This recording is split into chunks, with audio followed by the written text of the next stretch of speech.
Shut up, Schmuel.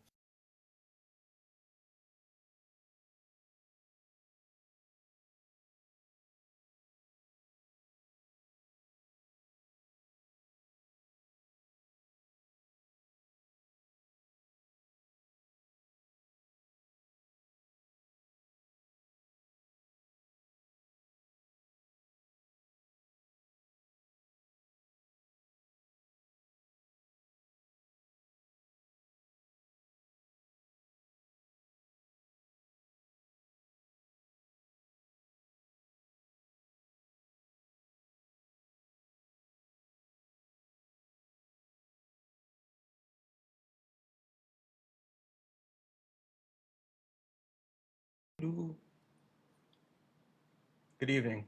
I don't know what you would do without me if I got this right. Ever. Ever, ever, ever. But there we go. Hey kids, what's going on? It's me, it's Schmuel. This light is very bright. As it normally is, I'm always kind of rushing to the scene to get on the stream. So what's happening? Let's quickly go through some comments. We've got our buddy Cigarette Jones is here. Chris Mack, the Tower of Babel in chat.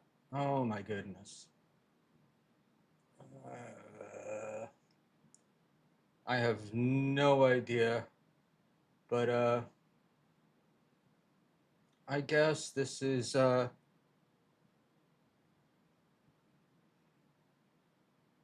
there we go. And there we go. All right. So yeah, I'm here alone for the moment. I have some people coming in, I hope, but who knows? I never know. I didn't get a lot of answers today because we were debating times, and so there we go. And fun day. I wow.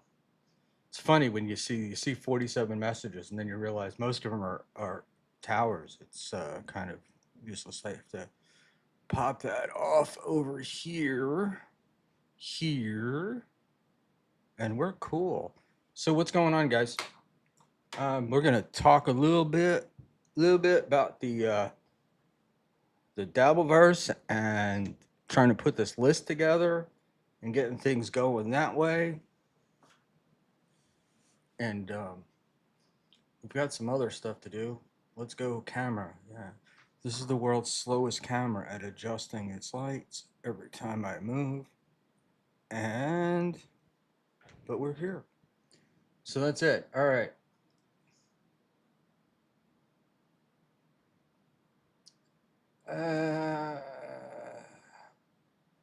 I leave the chat up to Mr. Jones and he will handle it.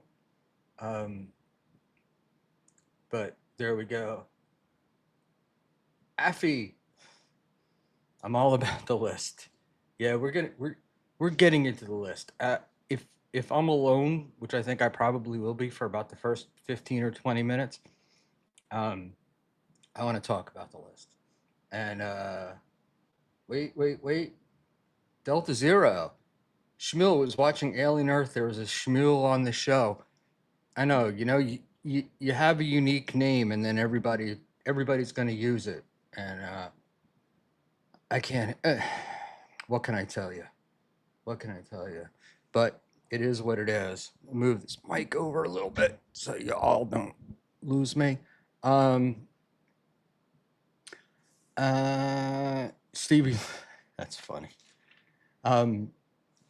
Listen, as far as Stevie Lou goes, I do everything I can to make up with Stevie Lou, but other than that, he's not really in or out of my life. So I don't really care about that. And then, but Schmuel's list, yeah, somebody actually put that up. They did a really pretty cool. It might have been MGD who did that. Took the Schindler's List one and then made it. So let's not tell my wife I was smoking indoors. I was called an animal today by a pineapple-like character for smoking indoors, and other insults as well. But we'll get to that in a bit. I think that's pretty funny. Cigarette Jones. Uh, did you know Ray's not part of the Dabbleverse? If you knew how many dozen conversations I've had with him about that, you'd be blown away. But and they've always basically been the same thing, which is do everything you can to avoid making money. Right? This is the one group of people that love and treat him better than anybody else, and yet for some reason he doesn't want to be a part of it, all because of something one guy did, apparently. But um, you can only help some people so much, and that's it. And I spend some time trying to work with some folks um, in the program, kind of thing. And it always amazes me that some stuff they just find so hard to do when it doesn't seem like it should be. But what can I tell you? Um, so let's get out of here. Uh, I would not be at all surprised if you had 18 conversations with Ray on the same topic. Yep. Um, you don't usually like me unbanned Josh Denny fan, but uh, we agree on that. Um, I like Ray a lot. And I've said that before, and I'm not bagging on him, but there's a thing that some people do, and he might be one of them, where what they do is they'll call you and ask you for your advice, and you'll give it to them, and they'll call five other people, and they'll give them the same advice. And then what they'll do is they'll keep calling people until they get one person that tells them what they wanted to hear in the first place, and then that's what they'll do. Um, so it, it gets kind of frustrating, and Ray doesn't take advice, says no guy. No, he takes it if he wants it, right? If it confirms it, he's like the guys that watch, those MSNBC and Fox News, right? To just confirm what they already thought. Um, that's where we go. Schmuel, that story of Ray packing up his dinner he paid for is unacceptable. Um, it is the last time I took him to dinner, that's for sure.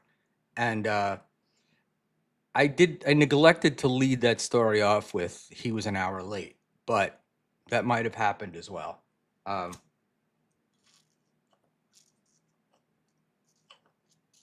but the reality is, it's Ray, so I know what I'm getting myself into, right? So it's not like you can't just blame him for it. And you look, I'm hardly the only person that's let him get away with this stuff forever. So you know, people do what they learn, and that's the deal. Rochi, this is Cardiff's time slot. Um, we may have something interesting with Mr. Cardiff occurring later on, and that may be what things may become apparent as the evening progresses. So there you go. And Ruchi, Cardiff is semi-retired. Schmuel is on the rise now. Definitely not on the rise. I'm like, I'm in stasis, right? I'm really happy with the way the stream goes. I like the chatters. I enjoy doing the stream. and I'm not an idiot. You know, I'm too old to be trying to do anything. And but you know, uh, apparently I have evil plans. This is, or so I've been told. So in the last month, and I'm gonna run a clip of the one that I saw today and thought was funny. In the last month, there have been at least 4 shows that did shows about me, and like full shows, not just clips. And I'm amazed. I'm always amazed at it. Um, I have not seen. I think I've seen 2 of them. Uh, one today, and I saw the Mere Musk one. I did not see. Eckel did one, but it fell apart, and they wound up having to leave early because there just aren't that many things to say about me. And then, the fuck, there was another one. Shit, I can't remember who did it. I'll remember in a minute. And I didn't see that one either, but I'm surprised, I have to say. And there we go. Art Bell Reid. Someone will get a confession from him about misdeeds. Keep on the same question endlessly. Your thoughts on Ray doxing your neighborhood? I'm in Hoboken. It's not really much how he can dox me. Although I will say, maybe I'll put I think I'll put the tweet up because I'd like you guys' opinion on whether or not it was a doxing threat or not. But I felt like it was. I'm not that smart, right? So I didn't catch it at first. Well, I sort of like got pissed off at it at first, but it's from last night. Let's see if I can find it real quick. And after I read it, I'm like going, oh wait, now someone's threatening to dox me, and I didn't really give it much thought until I realized that he, assuming that it's the right person, and I'm 95% sure it is, although they deny who they are, or occasionally deny who they are, just doxed somebody else.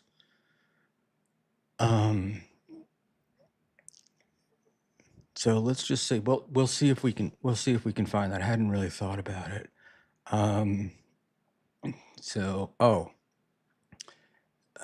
Yes, I did find it. Wow, amazing. It's always good news when somebody doesn't, when you're looking for a tweet from somebody that doesn't get too much stuff. So, the hell? Sorry, kids. Hit the wrong. Did the screen snip and hit the video because I'm not paying attention instead of just screening it out here. So, let's just save that and we'll call it. So I got this last night, and I'll share it up on stream.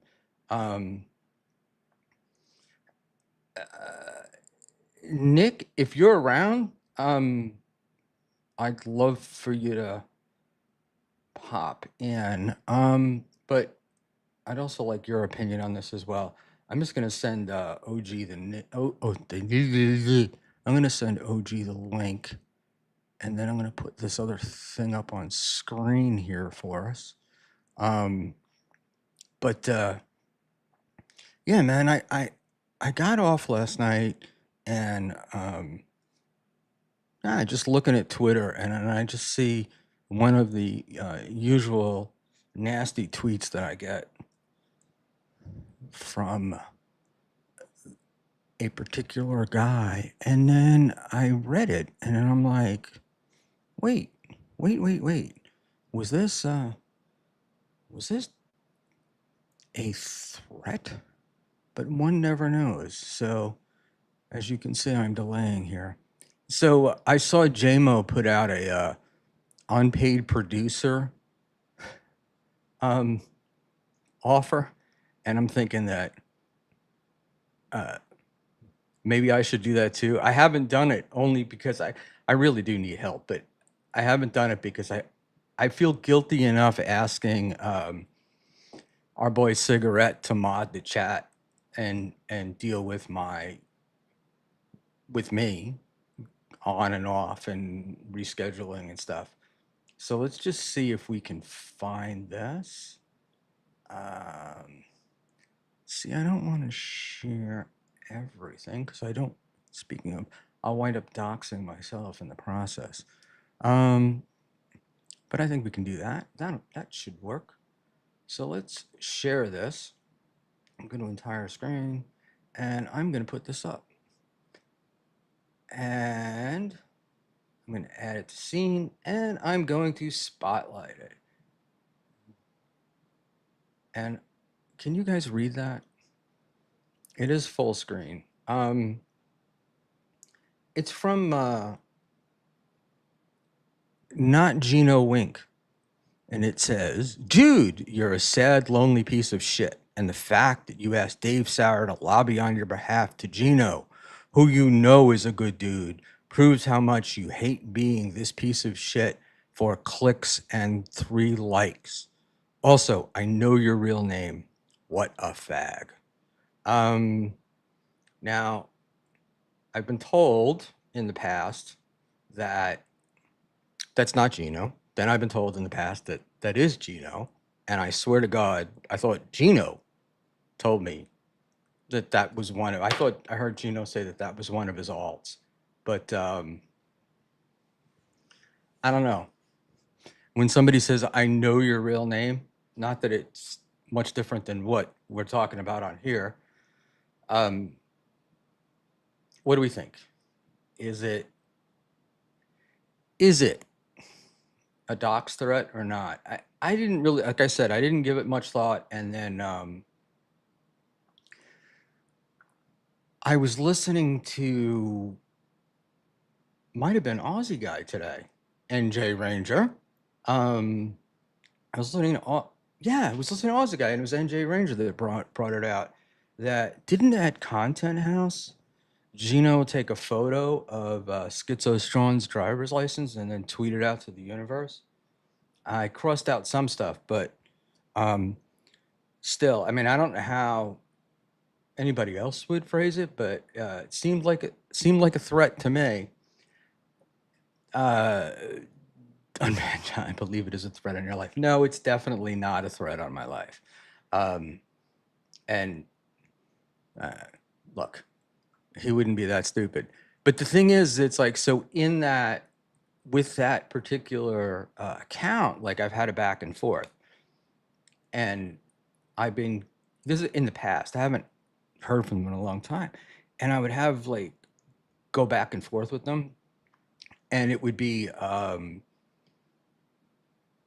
like Gino, and or kind of because the way they were talking, it was like the only stuff that Gino would know, and I'd get a lot of answers, and then at the end I'd get, ha ha ha, you thought you were talking to the real Gino, how easy it is. But then I swear to God, I've seen Gino in that thing. So it's either Gino or one of Gino's boys. Unbanned Josh Denny fan. I've already had one of those fans post a picture of my house. So there really isn't much that I can do about it. So the problem with stuff like this is that you wait until after it's over with, and I'm tired of the legal bullshit that's in there. and I just sent someone else the link as well. So we're just gonna move on from it and unban. I realize what you're trying to do here, but I'm not gonna do it. So that's my mic holder. I was wondering what was cutting me out there. Yeah, Unabomber Josh Denny fan. That's what he would have me do. So anyway,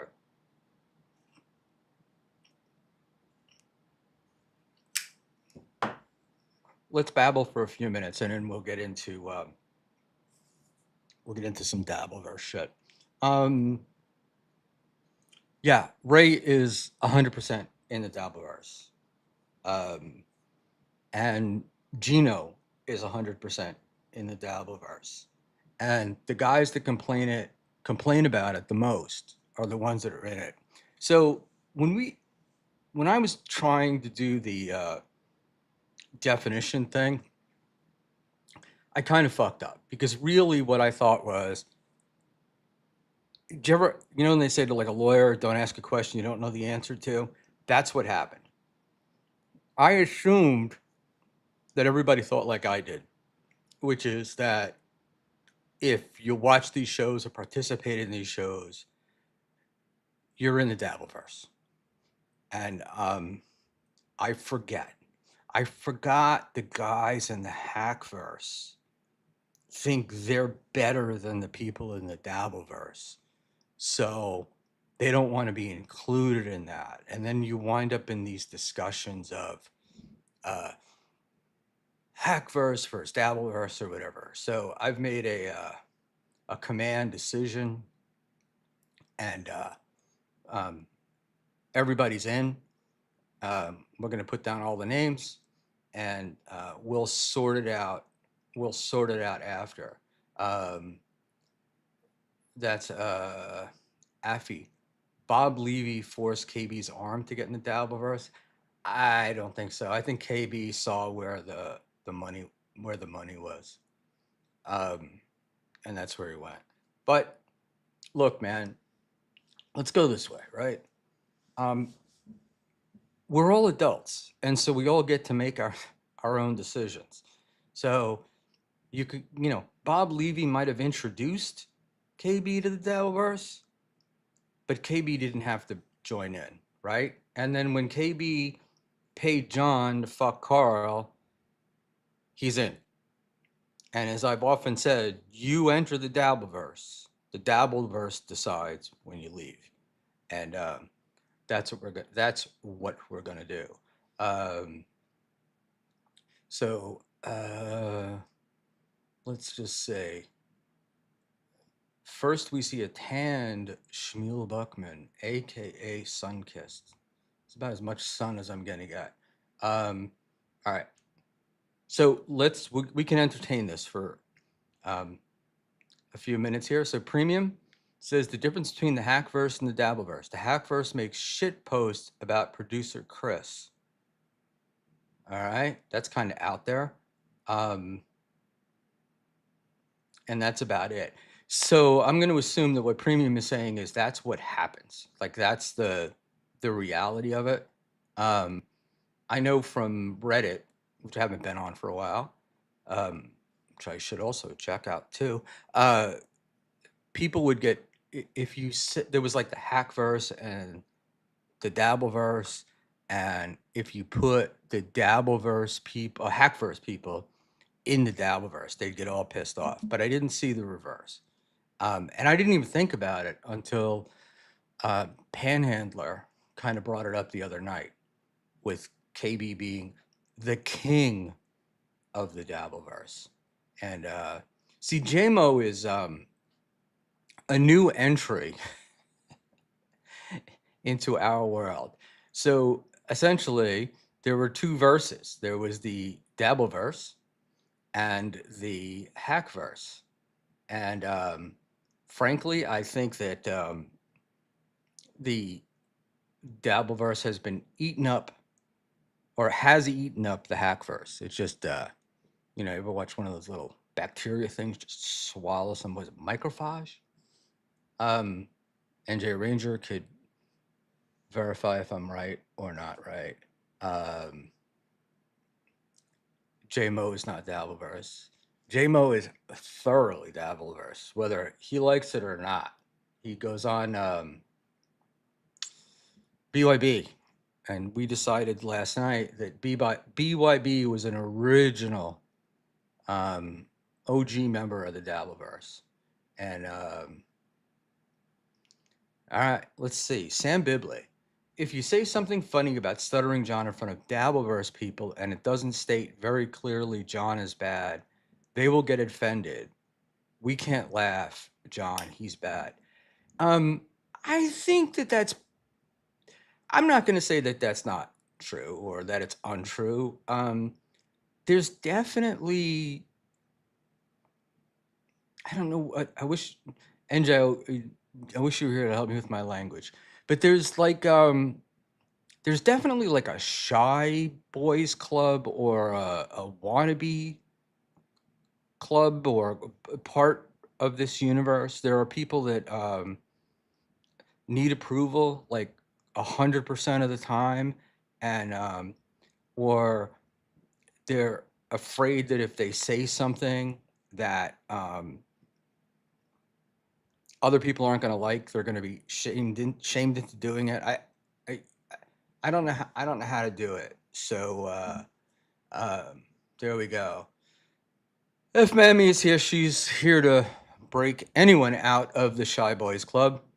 Um, she's the gypsy. She's the acid queen. Uh, there we go. And Art Bell, $2.35 will get you a bottle of Old English malt. All we need is commitment from SB. Well, I ain't drinking, so that ain't happening. And so we used to get they were quarts. What do you guys call them? The fuck. There was a name. Anyway, and that was like the guys on the street used to hang out drinking Old English out of the bottle, and I don't see that anymore. Now I'll see big cans of like Bush Light among the guys sitting out on the street. Um, so 946 milliliters of liquid gold, unless SB has kicked the habit. My camera just went out again. Jesus fucking Christ. Hold, please. Hold, please.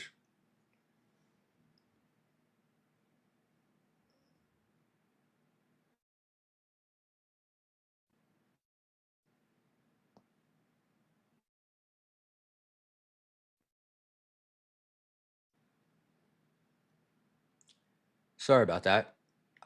I think I may have a bad cable because it just popped out. Because I have it's a laptop, but it's got lots of tons and stuff in it. So this is, yeah, I know I'm a little bit off on, I'm just rambling at this point, but I'm following along with the chat a little bit. So I'm trying to like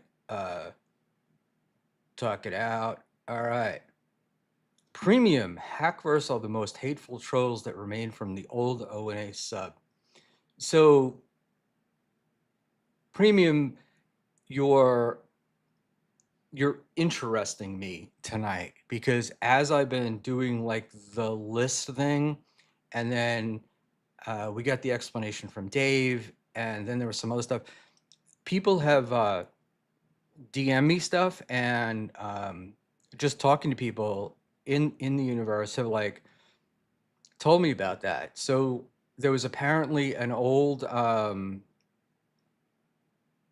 O&A group, I guess, that became a Reddit. I don't know if it was whatever, but it was a Reddit group, and it was an O&A Reddit group or a bulletin board or group chat or whatever. And then when those guys went off the air, or at least when Anthony left, I guess the group morphed into something else, and then it became like a shit ton of trolls, and it was really bad, and somehow Patrick Tomlinson was involved and he got arrested. I just got out of it, but I didn't realize that had anything to do with the Hackverse. Um, I thought the Hackverse was made up by for Kevin Brennan and Kevin Brennan's fans. So, but I'm not 100% sure about that. But I'm learning. I'm trying to learn. And Art Bell, ball caps used to give the youth vibe to creators like SB. Everyone seems to wear them. Ray, SB, Melton. So look, I wear this. I wear like a cowboy hat kind of thing, and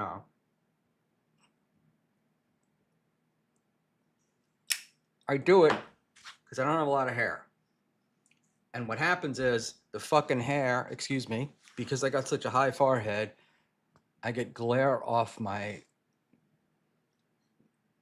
forehead, and so unless I'm gonna like put charcoal into my eyes like a ball player, it's the hat. But feel free to send me one of those old accountant visors. I'd be happy to wear that as well. I'd send Zia the link in a minute. Send Zia the link. And I had to stop watching Zia.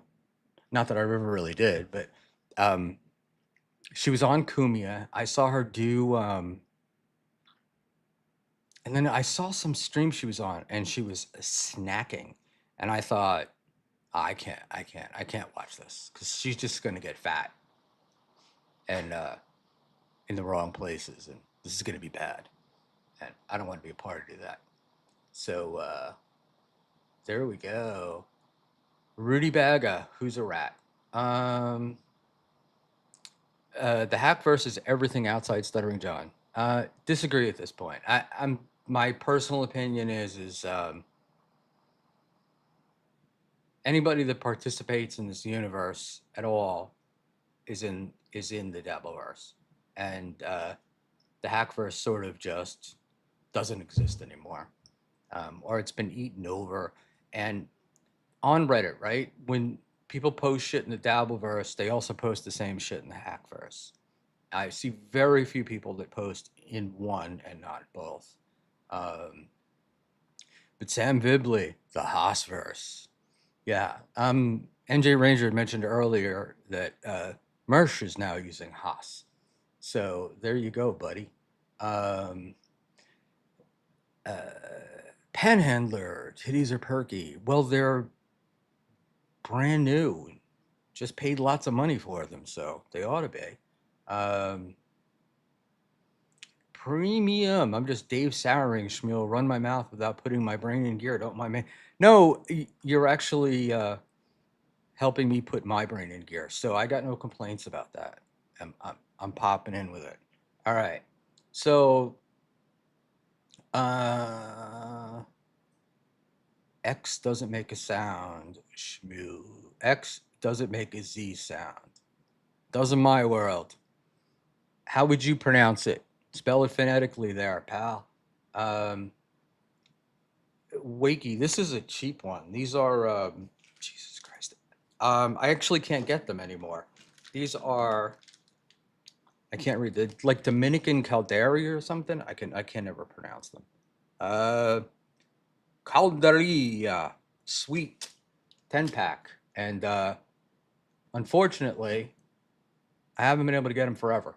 I think about 4 or 5 months ago, um, they just put them on back order. They were sold by one place, and I can't get them. Uh, Crowdfund case of 12 bottles, Patriot made, as Steel Worldwide says. One per video, two when Schmuel gets used to the tough taste.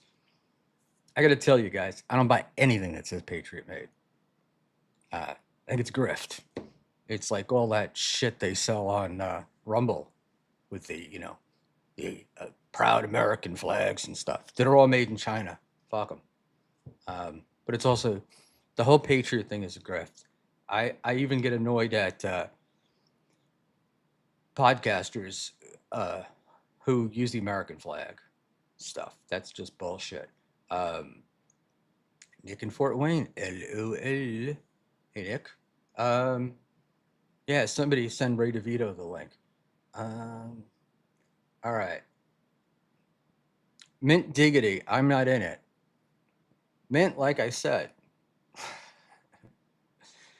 you know, once you're in, you can't get out. And, you know, and you're a JMO fan. If JMO is in, you're in guilt by association. That's how we work here. Um, so there we go. All right. Let me let's rock down to sending love from Uzbekistan. Um, I could have used Uzbekistan today. I was saw a clip on the Steel Toe Karmic X radio war that they're going to have, and I needed two tiny Eastern European countries, and I think Uzbekistan might be a little bigger, but I figured Latvia declaring a war on Estonia. Like, um, these shows have like 200 viewers each, so um, I don't know that declaring a war, is it really a war, or is it just like, a gang fight? I don't know. Seems like a couple of the sharks and more sharks and jets than warlike to me. But there you go. Um, Kiki is flat yet busty on Alex Stein. Operation or strap on melons. Good camera work. Um, I have no idea what that is, so I'm just going to skip it. Liquid Cryptid. Uh, The DV is surrounding SJ. The HV is everything outside that. It is easier to call it all the DV. Sam Bibley is till an asshole. So Sam, until that asshole gets there, let's keep things going. All right. And yes, thank you, Cigarette Jones. Welcome to our Uzbek friends. Anybody remember Dan Aykroyd and Steve Martin? The two brothers from Uzbekistan, uh, going to get some hot American girls. So that's the deal. Schmuel could be our master skin, Mr. Skin of the Dabbleverse. Um, I'm too fucking old for that. I green ink. I wouldn't, look. I still like things, but it gets creepy. You like Stuttering John, right? It's just fucking creepy. This shit that he's doing with like the Kristen Carney stuff and the whatnot. It's fucking creepy. You're a creepy fucking old man. And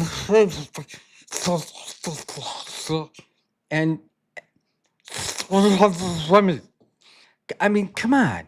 Fucking quit. Grow the fuck up, you child. Um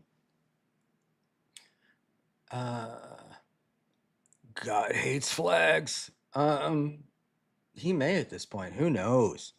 Um, but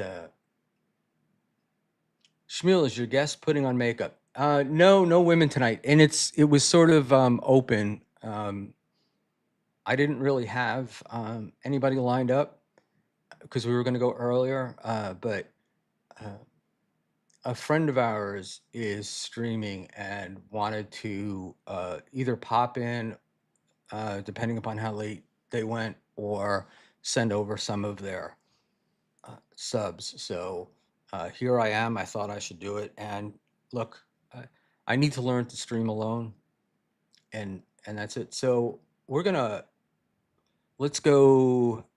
It's 11 p.m. So Stu, 5 quick minutes on this Dabbleverse, Hackverse, Universe, Worldverse thingy, and then and you know me, I say 5, it's going to wind up being 15. But and then I want to, I couldn't download it, but Aussie guy today with NJ Ranger and Echo Pineapple um, reviewed last night's show. So I was hoping to have, I was was going to download it and do it later, but for some reason I can't download it. I don't know why. It wouldn't even let me like download it into regular YouTube. And I've been using AMP4 and Stasher, I think they are, and neither one of them seem to be able to download YouTube stuff lately. They both have like some kind of have like a thing up. So if anybody knows what I could use, maybe to download them, that would be fucking cool too. But in any event, let's rock and roll this. Steele wears a ski mask when he drinks malt. Lots of rules, labels out, thumbs raised while sipping. 40 ounce, that's what I couldn't think of. 40 ounce, that was what I was looking forward for. In a timely manner. I have no idea what the fuck you're talking about, Art, but I do know what a 40 ounce is. Yes, Uzbekistan is in Central Asia. Welcome, my Uzbeki friend. It's got to be like early in the morning there, I would think. Um, my guest is bleaching their asshole. Um, I don't think we do that. Thank you, my friend. Yo Jive Ass Turkey. Unwatchable shows. Hackverse? Is that what you're trying to say?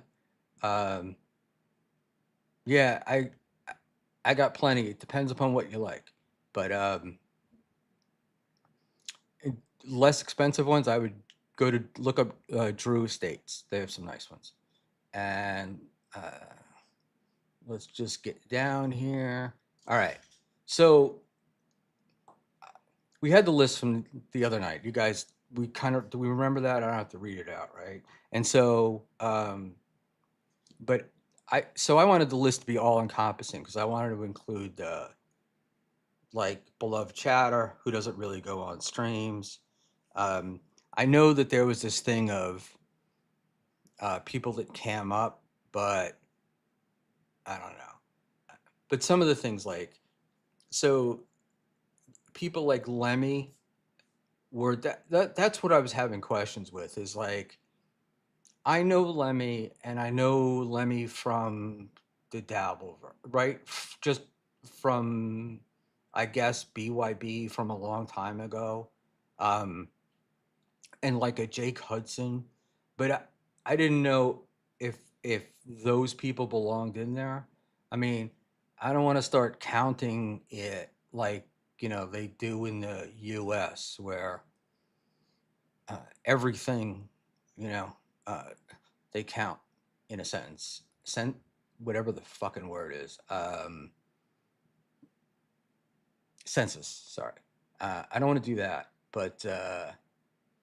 Hey, TV's Will Heron. Thank you, buddy. Glad to see you. Not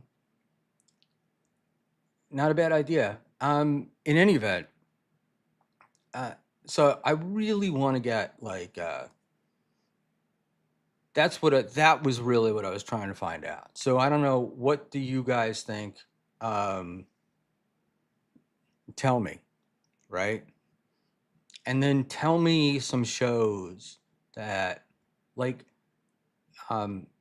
Win by Two uh, had a comment, from what I understand about me. And I'm not like, I wasn't trying to throw shade at the guy, but I don't know anything about him. I don't know. I, I don't know. I thought he didn't do shows anymore. And then people are telling me he does shows. I think Panhandler said that he watches the guy. So is that like, is that a guy like we include in this? Because the whole goal of this, right, is we get it all together, we kind of categorize it, and then at the end of the year, we could maybe pick some things that are really good. We might pick some up and comers, people to watch, coming up in the future, shit like that. I think that would be fun. Best streamer, that stuff, because Carlos Danger is not doing one this year. That's kind of how this all started. And then I thought, oh, it would be just it's just an interesting topic. Um, so at least for me. Sometimes I knew, okay, I love you, Sam. I just gotta kind of get through these because I'm running behind. Uh, the Levyverse, not sure that works. Staying in your lane as he has decided to. Yeah, Bob. Bob is one of those when they say when I they meaning me when I say um the Dabbleverse you decide to enter the Dabbleverse decides when you leave. He's essentially left for all practical purposes. I mean, he's pretty much strictly doing the what do you call it, the Perry stuff. Um, but uh, I like Bob, and and this is not intended to be shitting on him. Um, but Bob is what happens when you keep planning on doing things and never actually do them. And this is the stuff that I speak to, younger people, new employees, stuff like that. Guys in the Dabbleverse shit is like, um, don't talk about what you're going to do. Don't tell everybody what you're going to do unless you're actually going to do it. Because then what happens is you just become a person that nobody pays attention to anymore. Because nobody ever believes your shit. And look, I hope Yo Jive Ass Turkey's referring to Karmic and Steel Toe. Um, I hope that Karmic does well. Um, I hope he succeeds and everything. But when I listen to the guy, it's always about I'm gonna do this, I'm gonna do that, and it doesn't happen. And we've just had 3 years of Joey C doing that, right? And every couple of months he's got a new gimmick, a new like a new quick get rich quick scheme, and this is what's the way he's gonna. Um, the difference I will say though is Joey jerks himself off by thinking he's great and that he's actually accomplished these things. The other guys, I think a lot of them just, you plan and you don't do. And I'm just going to tell you, you get fucking old. And the one thing you realize that you never have enough of is time. So you got to get it going. And it's, what is that stupid line? If not now, then when?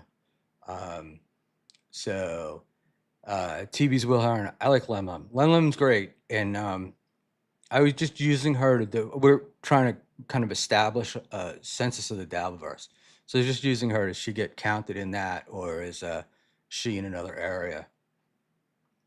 Where we go? MGD went on Clowntown. It was very weird. She had a deep voice.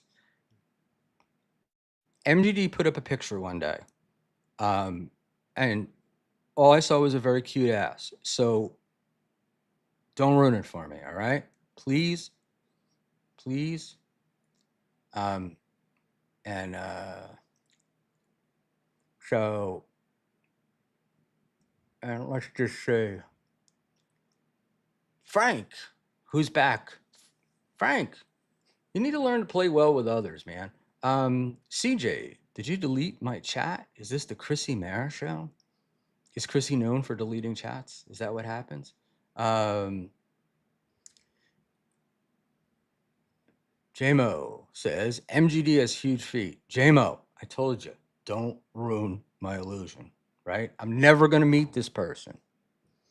I always want to think of it was this cute ass that I saw in the thing that's when they're tweeting back and forth that I can live the illusion. Art Bell. This looks interesting. Art Bell shows MLC patrons are 481 off a high of 918. Live viewers are down almost 2/3, 1,300 to 1,500, now 600. Donos have to be down. Art, if you could do that, why don't do TSN and see what they are there. The problem is live viewers. Yeah, so you have live viewers on there, so you don't have just Patreon. Because the thing with Patreon is it's like Patreon's taken a huge hit over the last few years when Google started memberships, because that's what people wanted to do. They prefer YouTube memberships. It's the same thing with chats and super tips. People really enjoy super tips, but they have to be brought into it, and super chats are just much easier. That's why they do it. So there we go. Blade's cool. Oh, win by 2. I'm really behind, huh? Sorry. I haven't talked about him in a while. I don't know the guy. So there we go. I just skipped down to the bottom of the chat.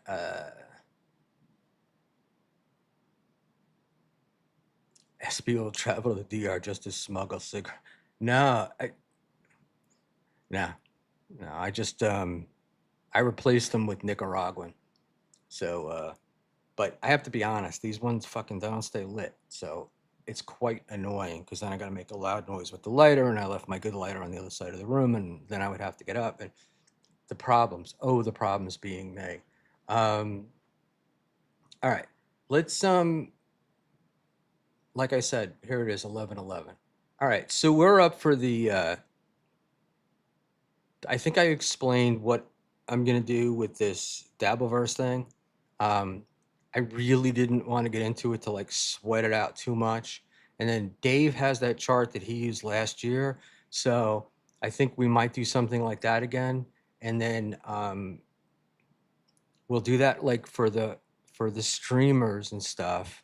And then I want to I want to do one for chatters, and not like just super chatters, but people that we see in every chat. But I don't know how to collect. Issue is I don't know how to collect the data with that, so that may be a problem. Um, yeah, best show by an old guy who smokes cigars. Yeah, that would be me. That's I'd have to like really stretch the category to get one where I win, um, unless it's like most technical problems. Uh, but there you go. But very funny. All right, guys, I am going to try. Bear with me. I'm going to try to stream along, um, share screen, and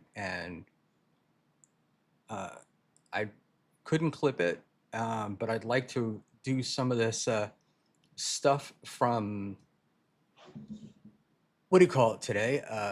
From Aussie, and they're judging me, and then let's find out together whether or not judgments are valid or not. And let's go. So yeah, I do not cigarette. I unfortunately do not have the bouncing ball to sing along with Aussie. Um, but yeah, I was just I was sitting at my desk, and I was there, and I'm staring at my computer, and I was on a phone call, and I started to look at my cell phone and YouTube, and I see Schmuel talk, and I'm like, and it said live, and I'm like, what? And then it was Schmuel Talk Vacation Grift, and it's Aussie's channel, and that's what he was doing. Um, yeah, but John's neglected cat just disappeared. Disappeared. Uh, damn, Shmuel, thinking of collecting free data, chatter data. Yeah, and I don't even mean data. I just the names like, um, I mean, I don't even know how you would do it, but like you see people in different chats, right? So after, like for argument's sake, I'll see you here in mine. Uh, you might be on Aussie Guys, you might be on WATP, you might be on Deft. Um, some people are on all of them, some of them are on other ones, but without the chatters, none of this there wouldn't be any. There just wouldn't be any shows.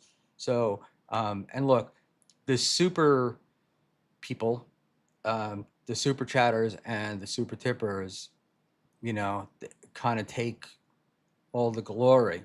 But I'd like to know and where we are. But who knows? Um, Sam Bibley is the Haas of Haas's.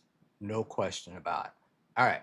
So let's try doing this. I've had issues with doing this in the past, but we will give it a shot. All right. So I'm gonna hit here, when I hit that little button, share, and into the scene, and now you cats tell me if you can hear it. I was muted, and do that for a bit. Like I had all these fun little plans, but that all kind of fell apart. But after I decided to do what I'm about to do, this is the first clip that I was going to upload as like the intro to the segment. By the way, I've got it on 1.25, just so you know. They don't really speak that fast. But can you hear it? Tommy, can you hear me? Oh, perfect. Thank you very much. Cigarette. Okay. Can we do this then? Sure. Because I'm gonna get shit for this. So Okay, you're not, I promise. Let's avoid. Yeah, I know. I already got shit for doing it the last time. All right, so that was going to be the intro to the segment. Sorry, Dave. I know you promised him he wasn't going to get shit for this. He's getting shit for this. Because, look, at the end of the day, like, we rip on Kiki and Gino and Steel Toe for, clicked the wrong screen, for the dumb shit that they do and all that. And Schmuel keeps doing dumb shit and, like, making the same fucking mistakes over and over again. It's like, all right, at some point, don't we have to, like, point and laugh at this bullshit? Like, it is getting pretty insane. And Schmuel's tech issues, like, Schmuel's so convinced that everyone's trolling him that he ignores everyone. That, the night I thought I had missed an invitation, but he just wanted to book it out.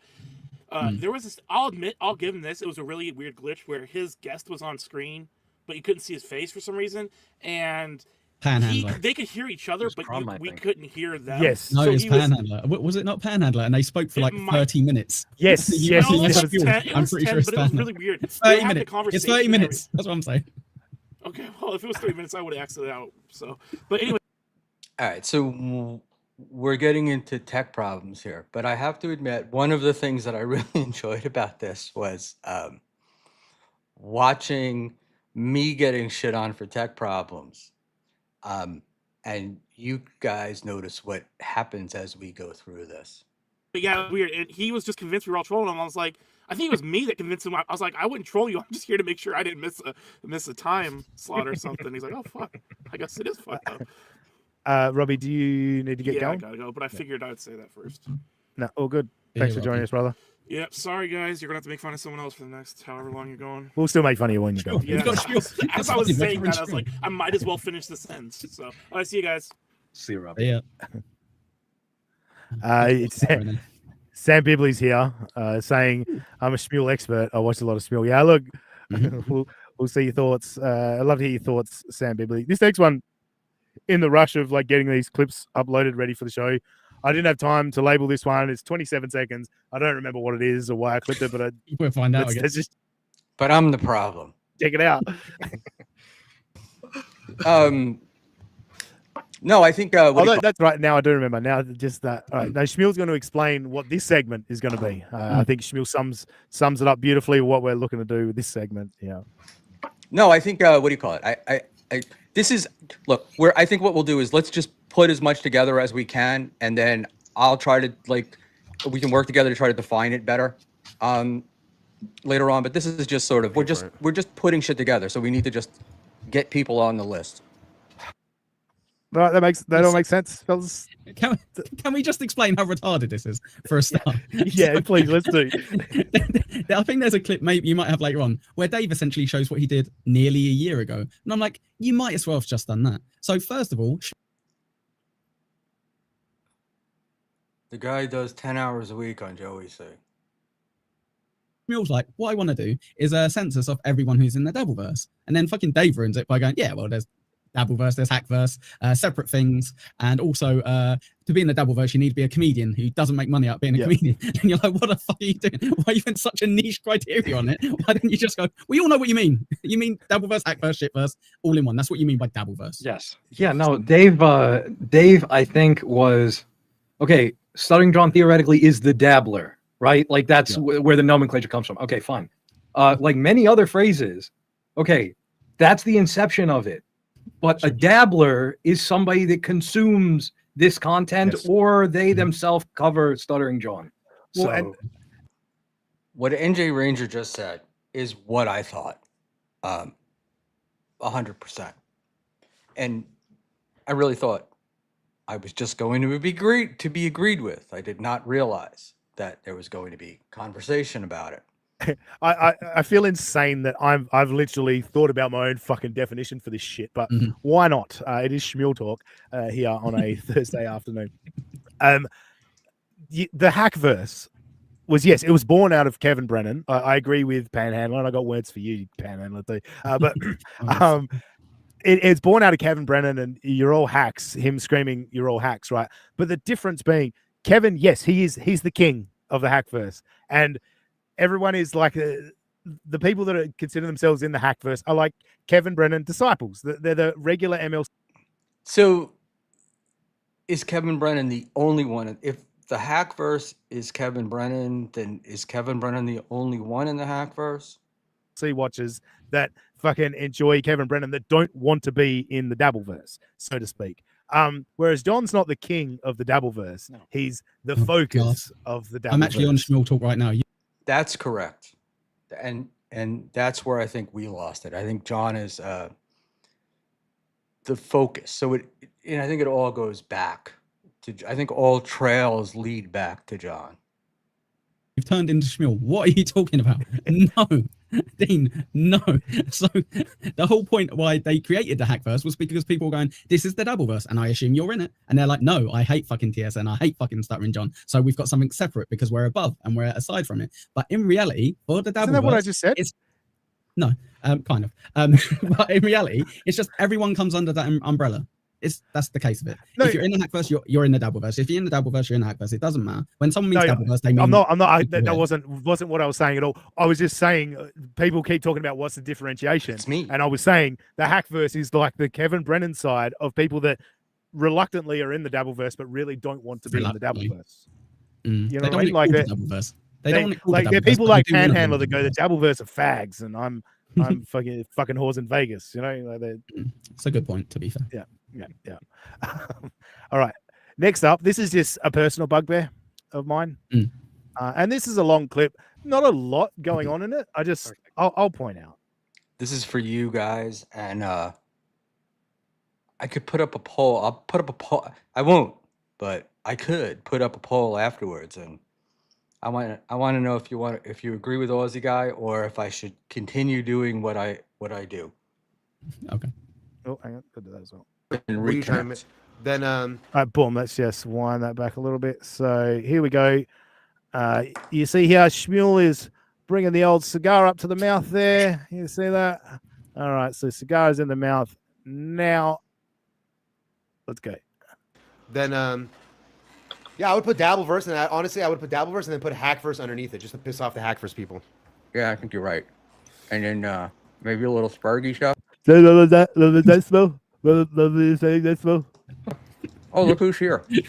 Who's here, Smell? Who's here? All right. I've got a request. You know, you did the sunglasses bit, which was very good on your show the other day. Can you and Flimsy have cigars in your mouth for like the first 30 seconds? Yeah, you don't have to actually smoke it because you guys aren't savages who are going to smoke in your house. But yeah, just for the bit, that'd be a nice. I can do that 100%. Nice. Ava. Did you just get off with Kumia? Is that why she's here? Shit, I wish I could go on Kumia. What the hell did she do? I didn't do nothing, people. No, now I see that. That's okay. Anyway, I think she's fixing her shit. All right. She's tucking it back real quick. She's primping.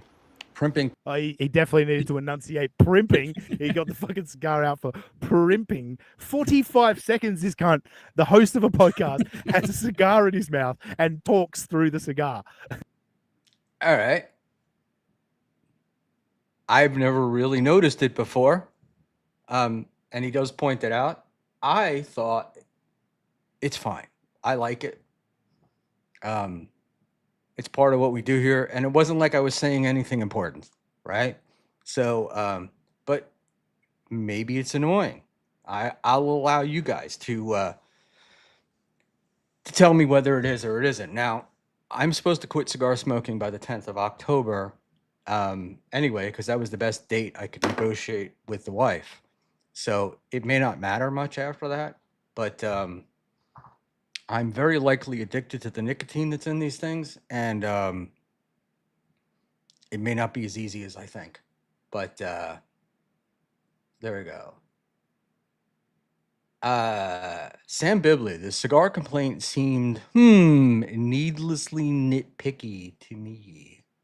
I don't care. I thought what do you call it? The same. I thought it was a little I like, these guys are friends, right? But I thought it was a little bit nitpicky. I have some other opinions too, but we'll get those later. Fuck you, Schmuel. He's eating crackers, NJ. Is he not? One might say, I feel like Freud would say that this is an analog, if you will, as it were, to eating crackers. What are you trying to say there, buddy? NJ, tell me. For sure. What I find mad as well is, as much as I never want to defend Ava, but he will go, "Hey Ava, you can't just mute yourself, or you can't just turn your camera off," and he's there going, "Oh," on his fucking cigar. Oh, that's our boy. Thank you to Gonzo on Super Tip. Thank you for the $5, Gonzo. If your mum took Tylenol while she was pregnant, you're in the Dabbleverse and Hackverse. That's I think probably it's a good idea and a good time to remind you. It's supertip.gg/Buckman. That's supertip.gg/Buckman, and it would be appreciated. I don't want to be out panhandling, but it would be appreciated. And Yo Jive Ass Turkey says, "This is a bore. I am sorry, but I don't find it a bore. So, and I'm the guy behind the camera or in front of whatever the simplest way to sum it up. If you're hearing this, you're probably in the Dabbleverse. I'm gonna say that. If anyone is listening to Schmuel Buckman talk about the Dabbleverse is in the fucking Dabbleverse. I gotta say though, I think that this Schmuel Dabbleverse census, I don't know if you can call it arc because it's been like 2 episodes. This is some of my favorite Schmuel. I gotta say, unironically. No, dude, I watched the whole lot. I was putting comments in the chat. Like, I remember it's like when Dave brings up the hack first, he goes, "Oh, I don't want to define it that deeply." It's like, so you want to define it, but you don't want to define it. Yeah. Like, I want to correct NJ real quick. This is technically their 3rd stream on it. On their 2nd stream, they introduced it and then didn't talk about it at all for the entire 2 hours. Thank you, Mr. Plymouth.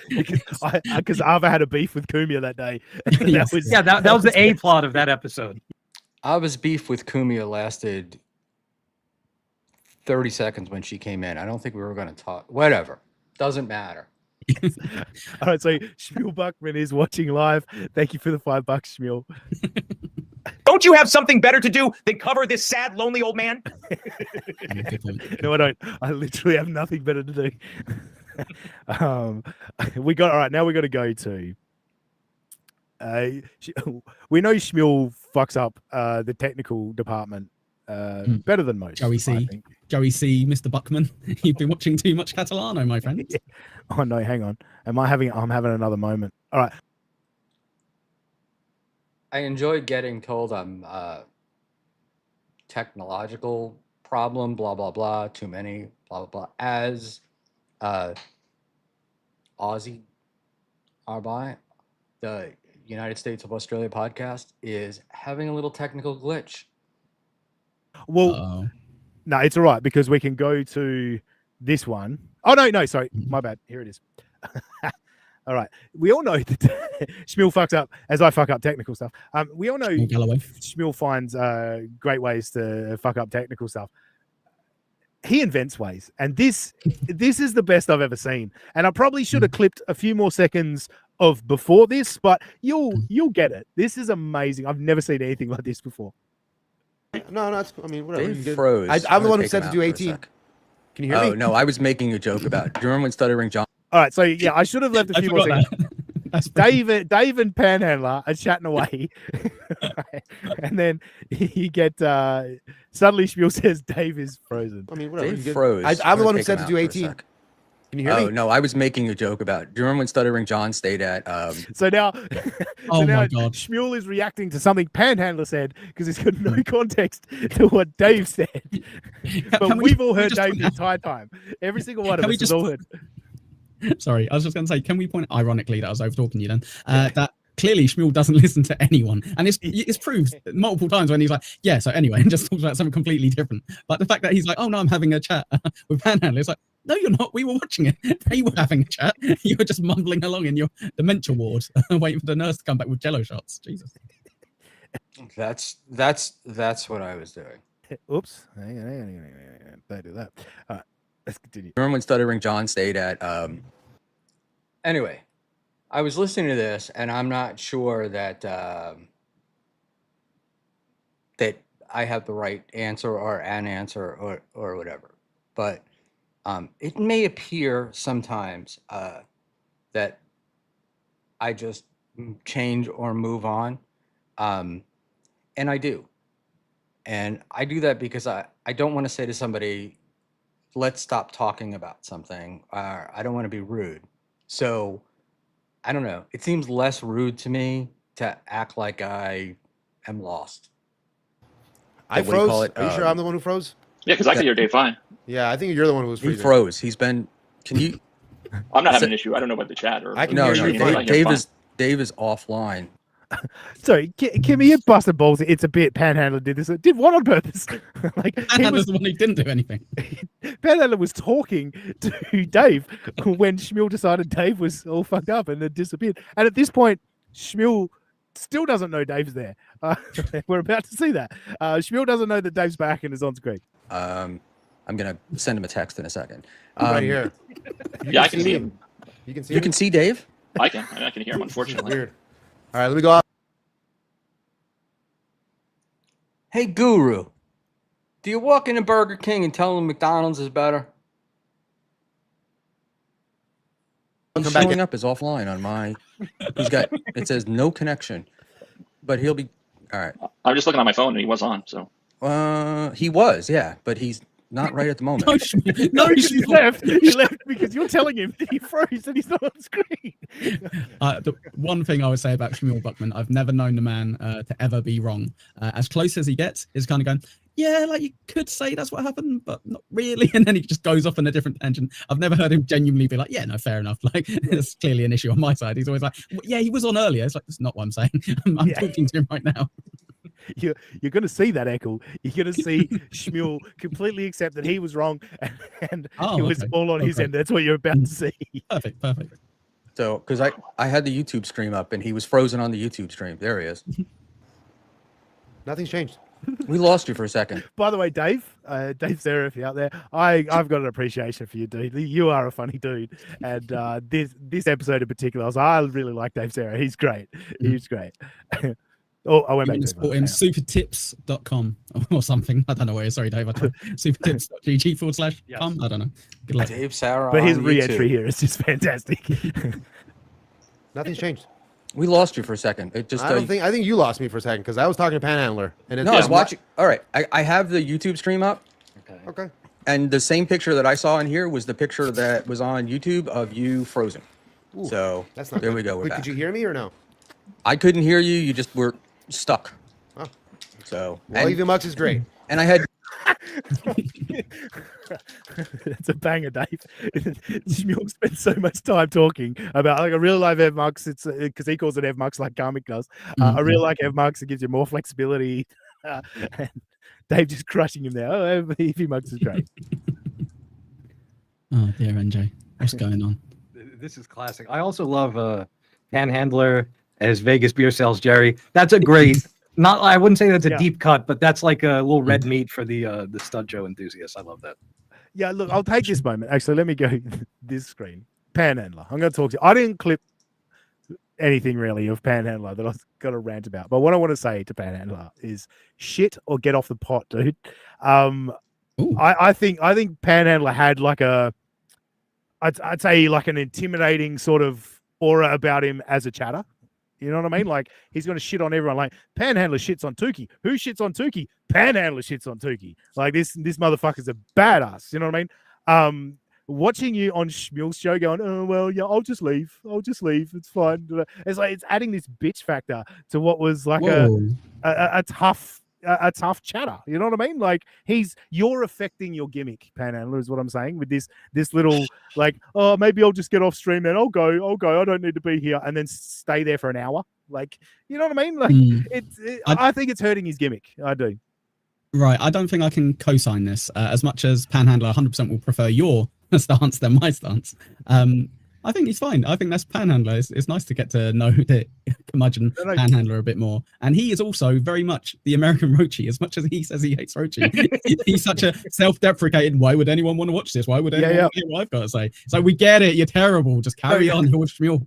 Go on. No, and like, don't get me wrong. I like Panhandler, like in terms of like, you know, like fuck Panhandler, but it's I think he's got a good sense of humor. I like Panhandler. I just don't like the way Panhandler is Panhandler. And all that. And he has a great moment where he talks about his dad, like all the women in the fucking retirement village are trying to fuck his dad. And like, it was funny and it was entertaining and I like it. And I don't want to discourage Panhandler from doing it. But what I'm saying is, like, get confident, stupid. You know what I mean? Like, stop with this bullshit. Like it is. Remember all those women you upset with that comment? Yeah. So I just find this funny, right? About Panhandler. Love the story about your dad, like what you're doing, but completely contradicting what he said a few seconds before, right? And Panhandler's not a gimmick. That's the part, right? It's just like being a miserable little prick is not Panhandler's gimmick. It is Panhandler, but he's got that real soft side of him too. And that's what we're trying to bring that out in old Panhandler. What do you mean? Yeah. Fuck, I should have used the GIF. My bad. But yeah, that's what I'm saying is I like Panhandler. I think he's funny and all that. I think it's like, yeah, get confident. Don't be a dummy about it. You know. Yeah, double down, get worse. Don't get nicer. Yeah. Get worse. No, 100%. Like nobody's here to watch. Like Affy. I love how the other little shows cover the other little shows. One big family. Yeah, it's pretty funny. This is am I covering theirs? I don't really know. I don't really do clips and usually and do this, but I was laughing because I find that there are people with small shows like mine that want to start beefs, and it's like, come on, man, go with it. It's the way we build viewers, and I'm like, you know, if I feel a beef, I'm in, but if I don't, I'm not, and I don't find an ability to create stuff. But yeah,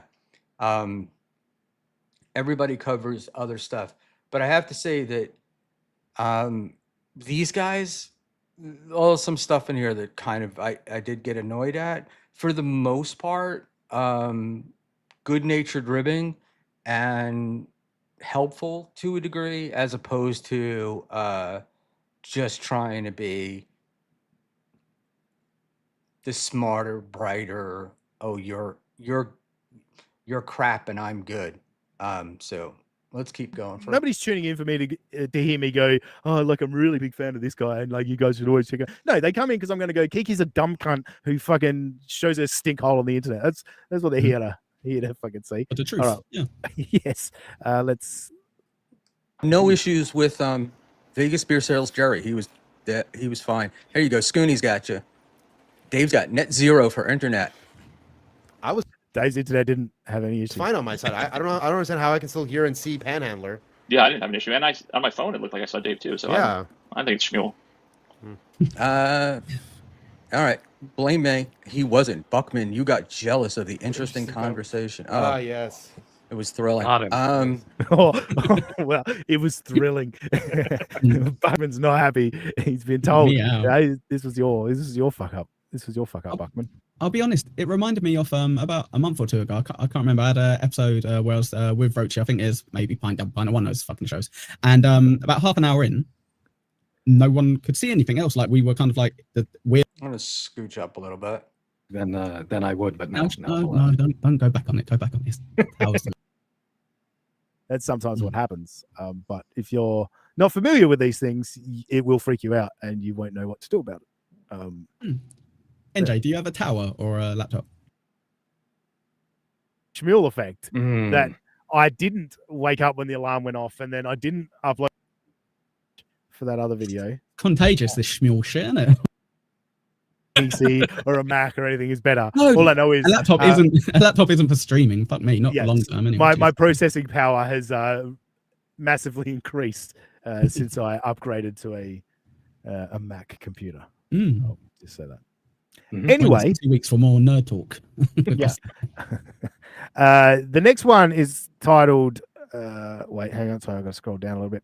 This is the last one. Whose audio sucks? Now, I've got a feeling I forgot to upload a video, so I'm going to quickly search for that other video. Contagious, this Schmuel shit, isn't it? I did a members only about Schmuel, and honest to God, me, Nick, and Rochi sucked balls the entire time.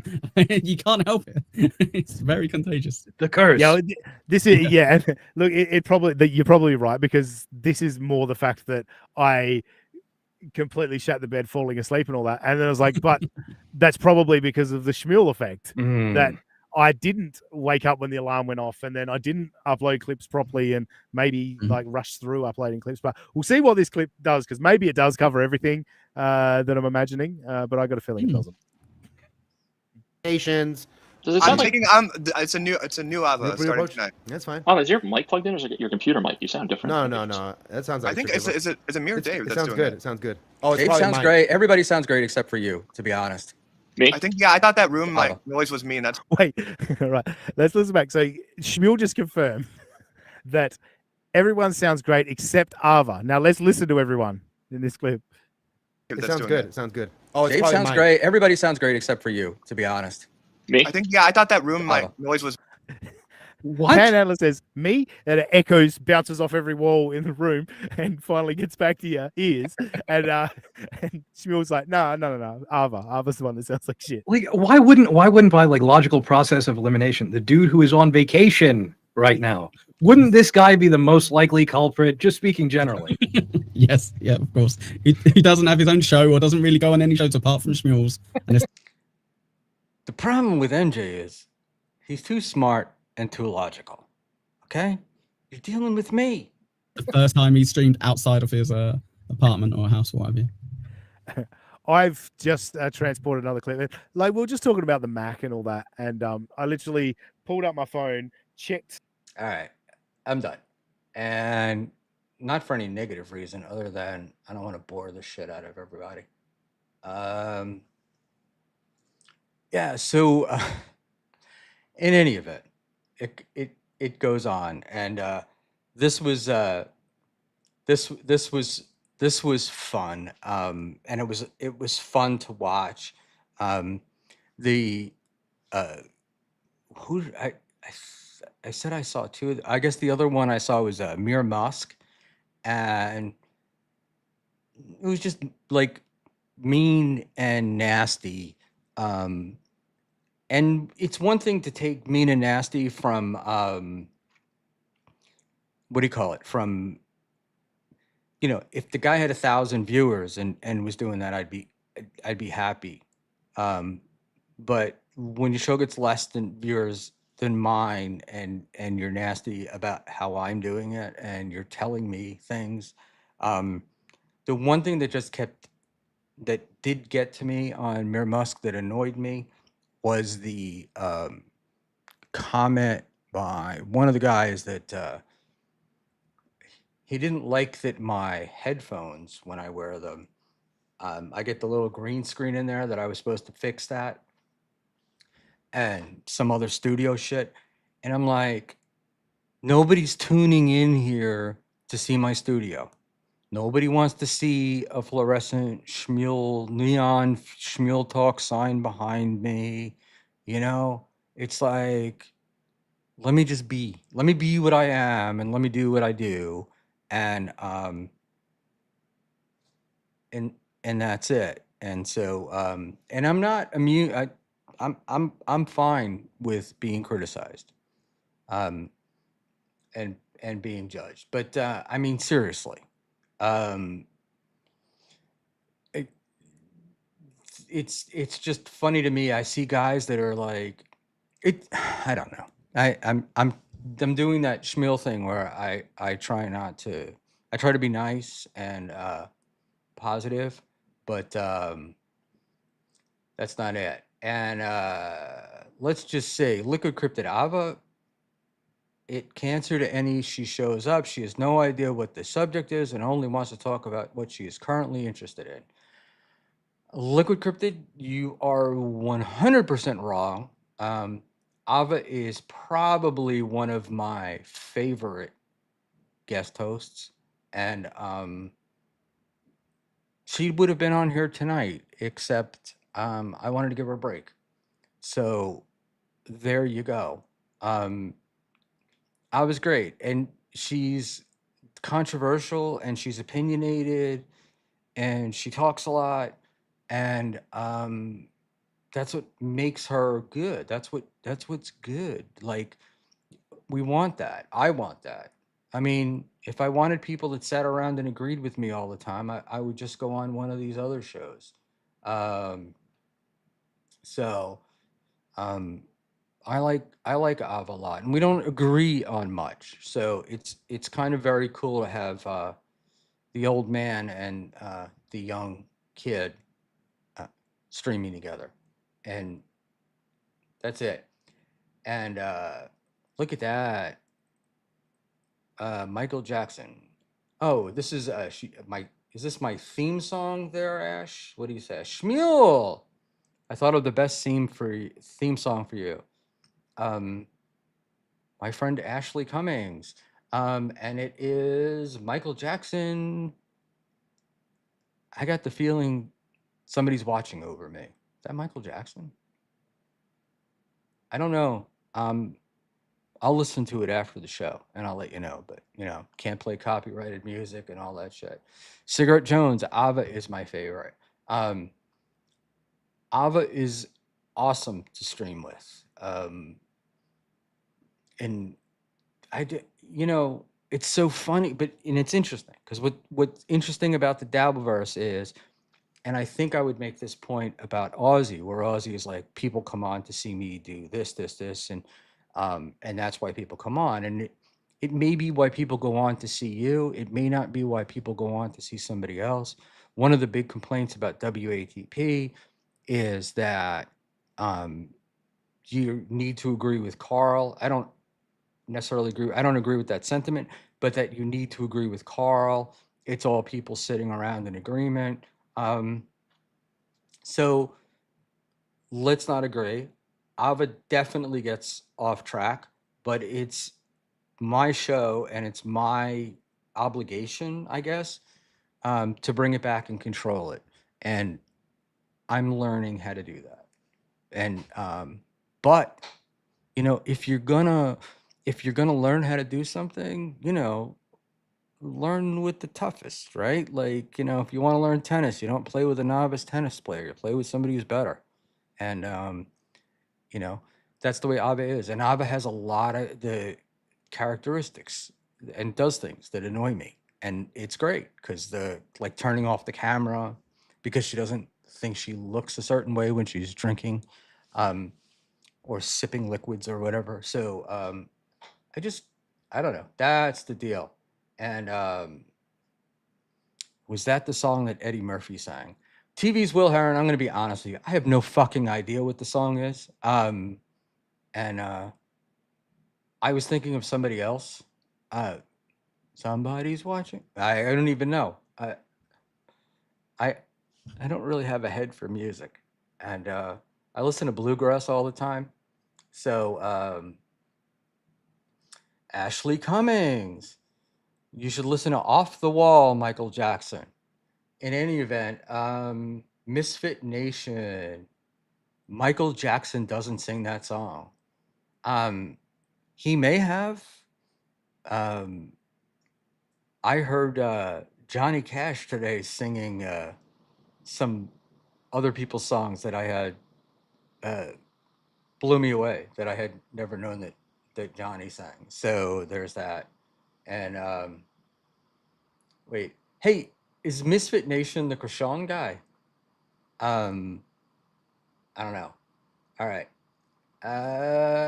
Cigarette Jones. I think MJ wrote it though. See? Ashley knows. Ashley knows. And oh my God, Gorovan. All blacks are the same to Ash. Oh, stop it. Stop it. Oh, Misfit Nation. Hey, you're that gun pervert. So it is. This is it's Krishan. I think I was on a show with him. We're supposed to do something together. We were just talking about you last night, Misfit. Want to get you? We'll get you on, but I want a moderator in the middle, somebody who's a little assertive.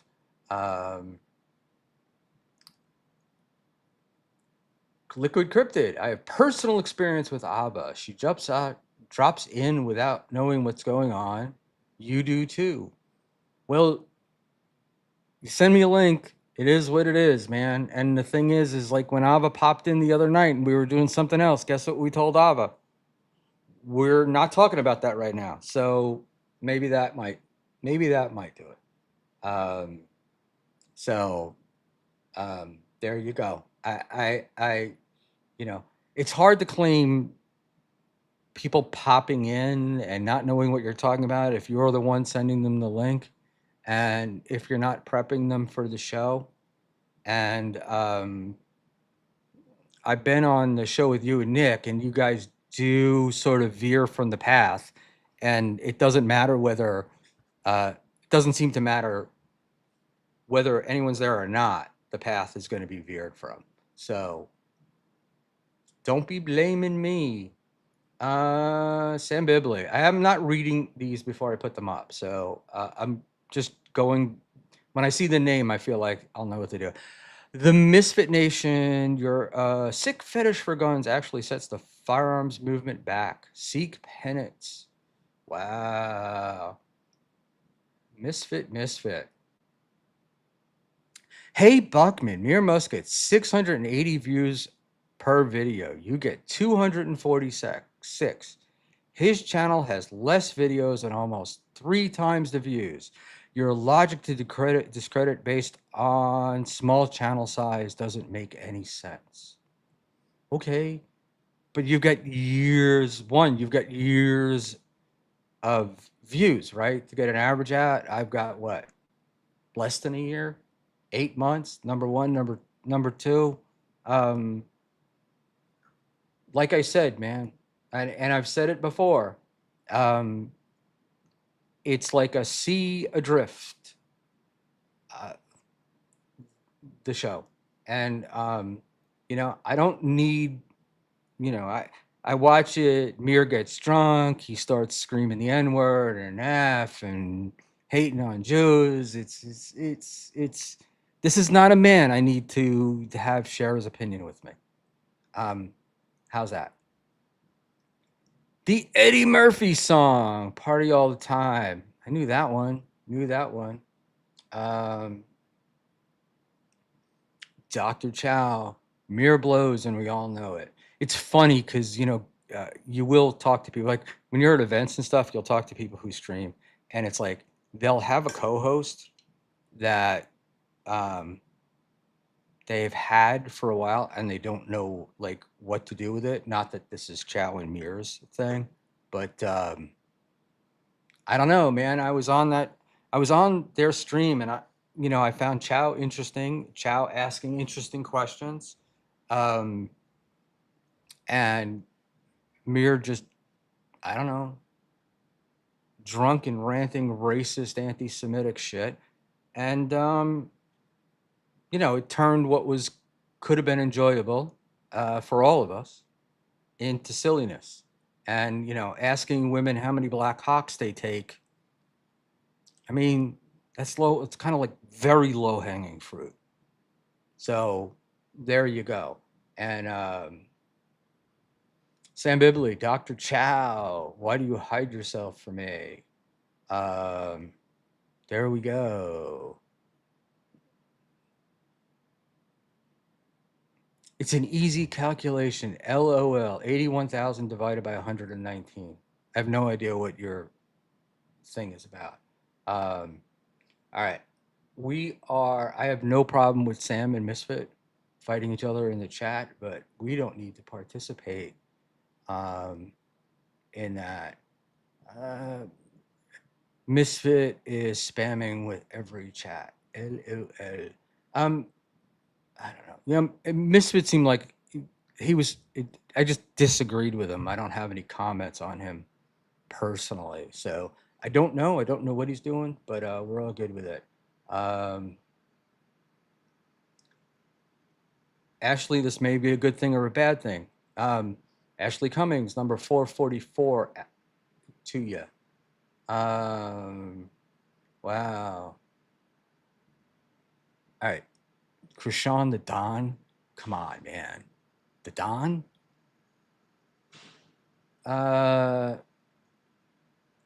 So yeah. And look, Chow, I'm not like here to slam you or, slam your show, but you guys did an entire stream about me. I haven't talked about it. And it came up. And so, there we are. So there we are. Karmic is on all the time against me. And people view him more than they view me because if you take Affy, what Affy's saying here in the chat, and I just hope that Karmic doesn't have any in the house when he's alone.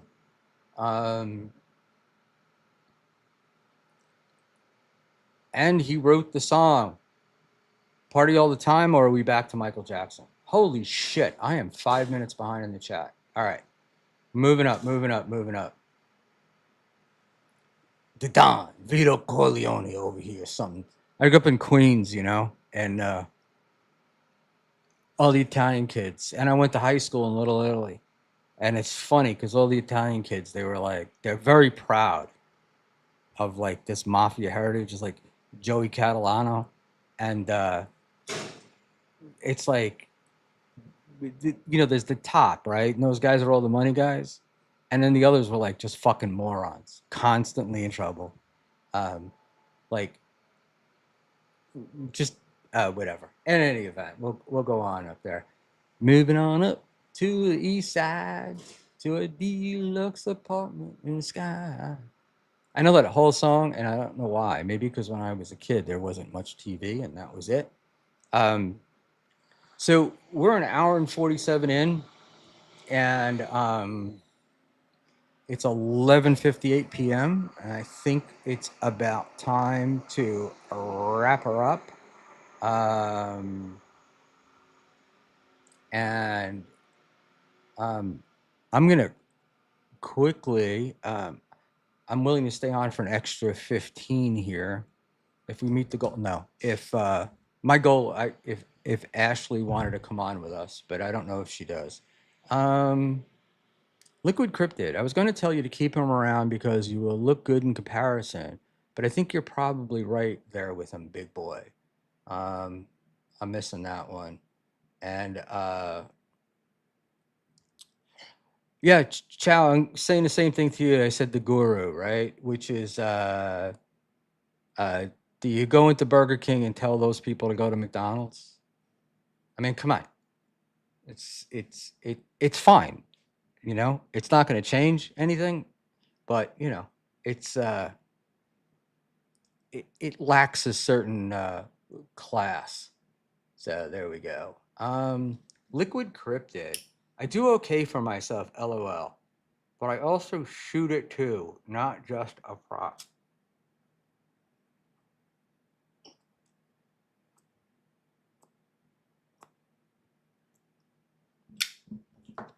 I know, Chow. I'm just in a pissy mood.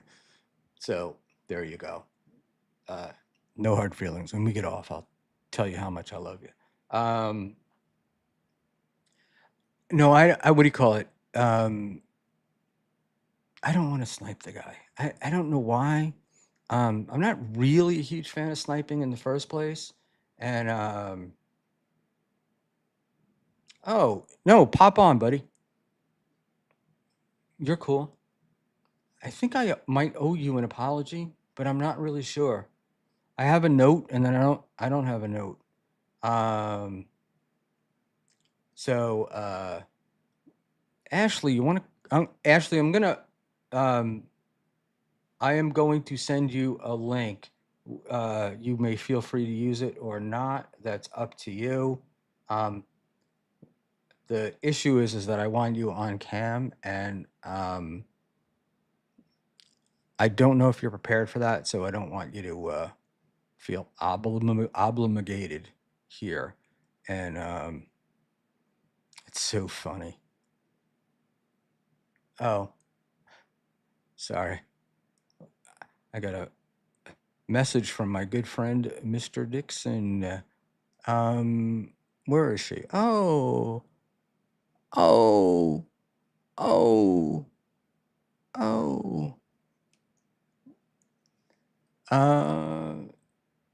Ashley has the link, but I hope I didn't turn everything off, did I? Shitski. No, I'm here. There we are. Sorry about that. I just texted the link, Ash. So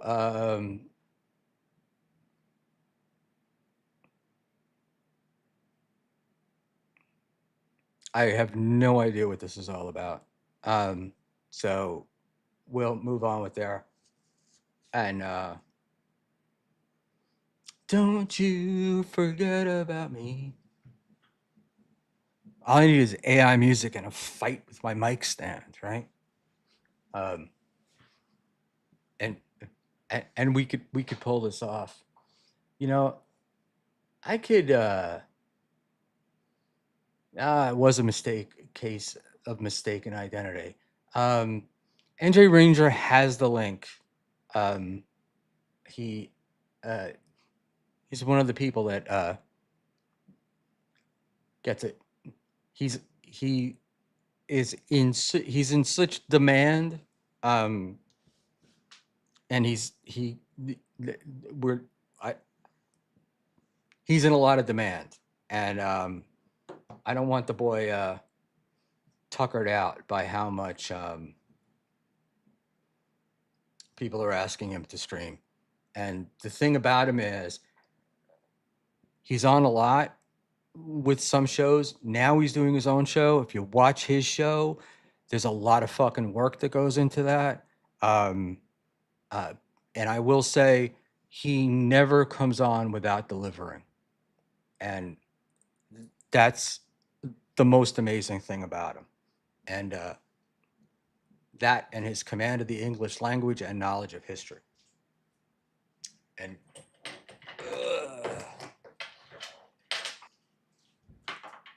it's not the demand, it's the timing, says NJ Ranger. No, it's cool. I didn't listen, dude. I know. I was just trying to sing your praises a little bit. Maybe it didn't come out that way, but I was just saying, it's just like every time you come on, you're another one like Ava, who I love streaming with you as well, and Dave, of course, and Panhandler. But you, Dave, and Ava. When I get off, my head hurts from having to think so much, and that's a good thing at my age, thinking so much. But NJ Ranger is a smart guy. So Nick, you've got the link, buddy. Pop on, because if you're not in the next few minutes, I'm gonna bail. And is the one question I do have for you kids, maybe I could just look it up myself, and as I try to get a little more comfortable with this stuff, is my boy shit. I hate the way what do you call it? Oh, there it is.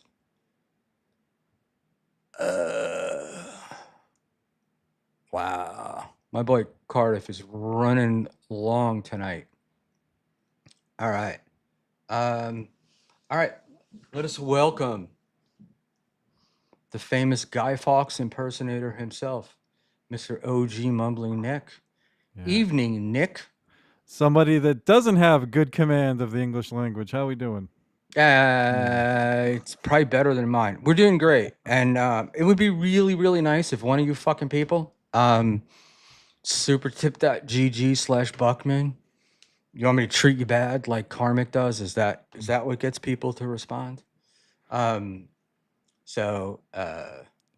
Yes, NJ. I was just gonna say, NJ is our DV Socrates. I love NJ just pulls fucking references out of the air though. That like, holy shit, you know? And he gets things because I think somebody said the other day, oh, you're our Leonidas. And it's like, NJ knew who it was. I don't think anybody else knew who it was, but it was just very funny. So there we go. He's wicked smart. We know. He's a smart guy. Yeah. I met him at Ray's birthday party, and I was kind of blown away by how smart a guy he was and how personable a guy he was to meet in person. So, what's going on up in Boston? Hey, I got a question. Wait, I ask you one question, and then I'm going to ask you another. You asked me to come on your show, right? Did I stand you up? We never really nailed it down. Okay. I was kind of you're good. You're good. Yeah. We were deciding on the day. I think then we were deciding if we were going to double. I can't remember. So it never happened. So I had something very important to do this morning that could have went very sour. Let's just say a doctor's appointment for a loved one that I was very scared about. So I wasn't really hammering anything home just because I didn't know how the rest of my day was going to go. So no, it's all good. I was coming home on the train and I was looking through my notes and I saw your name and I was like, oh shit. I couldn't remember whether we nailed it down or not. And then I looked through my DMs and stuff and I didn't see that we did. So I wouldn't want to do that to you. Yeah, So- no, we're gonna talk about the whole Jimmy Kimmel type thing, and then all of a sudden we found out he was gonna go live the next night. This was like Monday or something, so we were gonna wait till after that, and then we just never touched base after that. So yeah. So did he go live? Yeah, he went live Tuesday, Wednesday. I'm guessing tonight. I have no idea about tonight, but yeah, he went back on Tuesday. Yeah, okay. I have. You know, I got in trouble. I caused trouble early on when it was probably the day after Charlie Kirk got shot, and the right, were losing their minds, and I was like, and I'm probably more on the right than a lot of these people, but I was like, essentially, you've just turned, what the left used to call cancel culture. You're calling consequence culture to try to make it feel better, and it's the same thing. And then there was a lot of like justifying it because that's what had been done. Where it was retribution. Yeah. And my thing was, oh, but I thought you guys were going to, normalize this. I thought, we were going to go back to the good old days. So look at this. We've got a cutie here. I'm warning both of you. You're very noisy there, Ash. Hold on. Yeah, but I'm warning both of you guys. I have to be off by 12:30. So, welcome. Nick, did you hear that warning about being up at 12:30? Yes, ma'am. Just making sure. Because I got. Sorry? Nothing. My wife is getting annoyed at me for being up so late all the time. But and I have to work tomorrow early. But nobody cares about that. Anyway, what do you have like a radio on or something? Somebody? It might be my air conditioner. Give me 1 second. I don't. No, it's her, or it's her headphones or speakers or something. Oh, yeah, that's probably. Schmuel, you sent it to my phone. So if you want to send it to my email, it'd be better because I can use this. Yeah, I'll do that. Okay, I'm just going to text you my email then. I think I have it. Hold on a second. It's Ashley. Don't say it. I'm not. That's exactly what I was doing. Gmail. All right. I'm gonna mute Hi, you. OG Mumbling Nick. Hi, chat. Hi, Ashley. To answer your test, no, Jake and I have not made up, but Oh, I just saw like a video that you did. I mean, no judgment, right? You're so funny. no. Hi, Ashley. I actually received an email from Jake today that was a 2-word email. The second word Wait, was hold on. Can we yeah, all guess what the 2 words were? sure. Schmuel, what's your guess? My guess is that I just sent you that email and nobody can hear us anyway. So why don't you get on there? I gotta mute you over here. All right, love you, kid, but it was killing everyone. So should I take? I guess if I'm probably gonna get yelled at because I'm gonna kick her and then I'm gonna assume she's coming back in. So there we go. All right. It's a bitch being old. So Sam Bibley and Nick is off doing something. I just realized I don't have my laptop plugged in, so I'm trying to find the plug. Usually have it plugged in, so it's got to be should be within reach. Just give me 1 second. Sorry. Yeah, no problem. Why not? It's not like we're on camera and 23 people are waiting for us to find something. Hey guys, where did I put? All right, There fuck is. it. It should last till 12:30. I should be fine. Don't worry. It's all right. But when Ashley comes in, it might be easier to do. Then I don't have to be here like all lonesome and stuff. Yeah, I thought it was right next to me, so I thought I could do it seamlessly, and it's just not working out that way. So it never worked that way. nope. Hey, are you going on that show tomorrow? The Pineapple? Oh shit! Yes, I am. Okay. Fuck! I knew. Excuse my language. God damn it! Messes up my day more.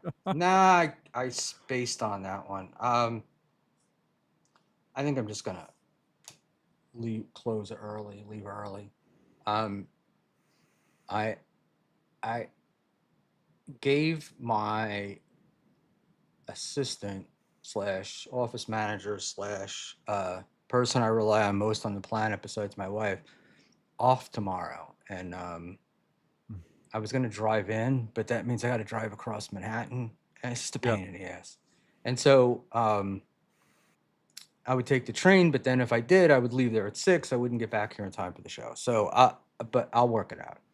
So anyway, but I was wondering, it's just strange because do you ever have a plan in your head, but you don't know why it's there? And I don't usually drive, and I was definitely planning on driving tomorrow, and I couldn't remember why I was driving, and now you just reminded me. Because I would have found out in the morning when the what do you call it? I would have found out in the morning when my thing got filled. So have JMO. Yeah, he can commute here from Texas. So there we go. All right, NJ, this is exactly the stuff that you were talking about today on your show. But this is what we do. We're wrapping it up, so we're done with the main part. Anyway, your chance to talk, Nick. Jesus, what is going on? I was looking at your chat and I was seeing Sam Bibley, Krishan, and yeah, there's a little battle going on. Interesting. God. So how is your list coming? How is Schmuel's list coming along these days? I saw you guys working on it last night. It's coming. It's coming. I had a it just got, it got confusing. It got over what's the word that I'm looking for? We were overthinking it. Yeah. And that was the deal. So look at that. We have the lovely and beautiful Miss Ashley Cummings with us. I'm going to adjust the grid.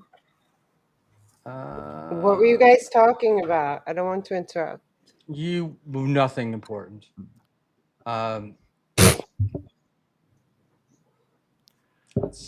No, that didn't work. Sorry, I'm trying to change the way we trying to change the way we are seen. And oh, it's me. I'm an idiot. All right, forget it. You're not an idiot. Don't say that about yourself. Oh, it doesn't matter. Come on, Schmuel. Wait, Schmuel, the song is I got the feeling that somebody's watching me. That's Michael Jackson? Yes, You and didn't that's know your that? eyes. No, I had no Oh. idea. That's my new theme song for Schmuel. You know what's really weird is I have I never noticed I had like one wonky eye, but it's because of the camera. But it's so weird because I'm like in real life it doesn't come up in pictures, but every time I look at myself when I have this particular setup, it's like this one eye can see things that whatever. Anyway, enough. Back to the topic of conversation. Yeah, there really wasn't one. We're just kind of wrapping up. We wanted to see you. You look great. Thank And you. Yeah, you look extra nice tonight, Ashley. Thank you. Yeah. My new boss gave me a dress. Her film is in the Burbank Film Festival tonight, and she's like, "Do you want this dress?" I was like, "Yeah, definitely." That's so cool that you can do that. Yeah, a lot of celebrities have like just clothes that they don't even care about. They're just She's a really cool person. Yeah, I would tell. What were you guys? What was like the meat of tonight? There wasn't real. Was there meat? Did you get your wife new boobs? I heard something about that. No. Whoa. Zia got new boobs? Zia got new boobs. Who's Zia? One of the OnlyFans girls that became popular because of Compound. And you purchased them? No, I didn't purchase. I got nothing Oh, to I do thought with you said I just bought them, and I was like, did he get his wife boobs? No. First of all, my wife wouldn't do that. But secondly, what do you call it? I'm not buying anybody boobs unless she wants them. And no, but Panhandler brought it up, and that's the usual. Of course. You know, because he's into the Zia thing, and she's a very pretty girl, but she got pretty big implants, and but it's like the OnlyFans stuff, which I don't know. It's not for me. I'll never get it because like porn's like free, so why do people pay for OnlyFans? I can't figure this out. Well, what I don't understand is this: if it's OnlyFans, it's like you're making money, right? And things are happening. It's supposed to be private. How are they public like so soon? Or so often, I should say. Like, isn't OnlyFans supposed to be private, but yet pictures circulate? Yeah, but it's not the pictures that are what people. I mean, it's not pictures that what people that. God, if I could try English. It is not the pictures that people are paying for. It's the communication with them. Like they do shows and chat.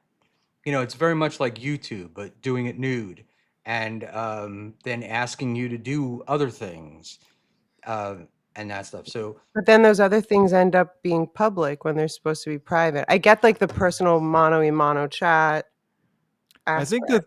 I think the shit that ends up public is just like the general shit they put out there. It's Because like people can screenshot it. yeah, right? yeah. Okay. But I'm guessing Schmuel's right. I'm guessing most of their money comes from like lonely incels who want like just the one-on-one or whatever. They have money, they'll pay extra, and this person will do whatever in front of them, and then they'll do what they're doing, and that's that. So, that's the shit we don't see, thankfully. I guess. yeah, and that's the deal. Like they hook stuff up, and then guys send them things. You know, and look, for some people it works out and they make a lot of money, and for other people, they just wind up having pictures of their assholes spread all around the internet. And then, and then their naked pictures come out too. But I'm allowed to laugh. I have been so graceful. I am allowed to laugh. You've been, hey, said, I've said the thing all along, which is if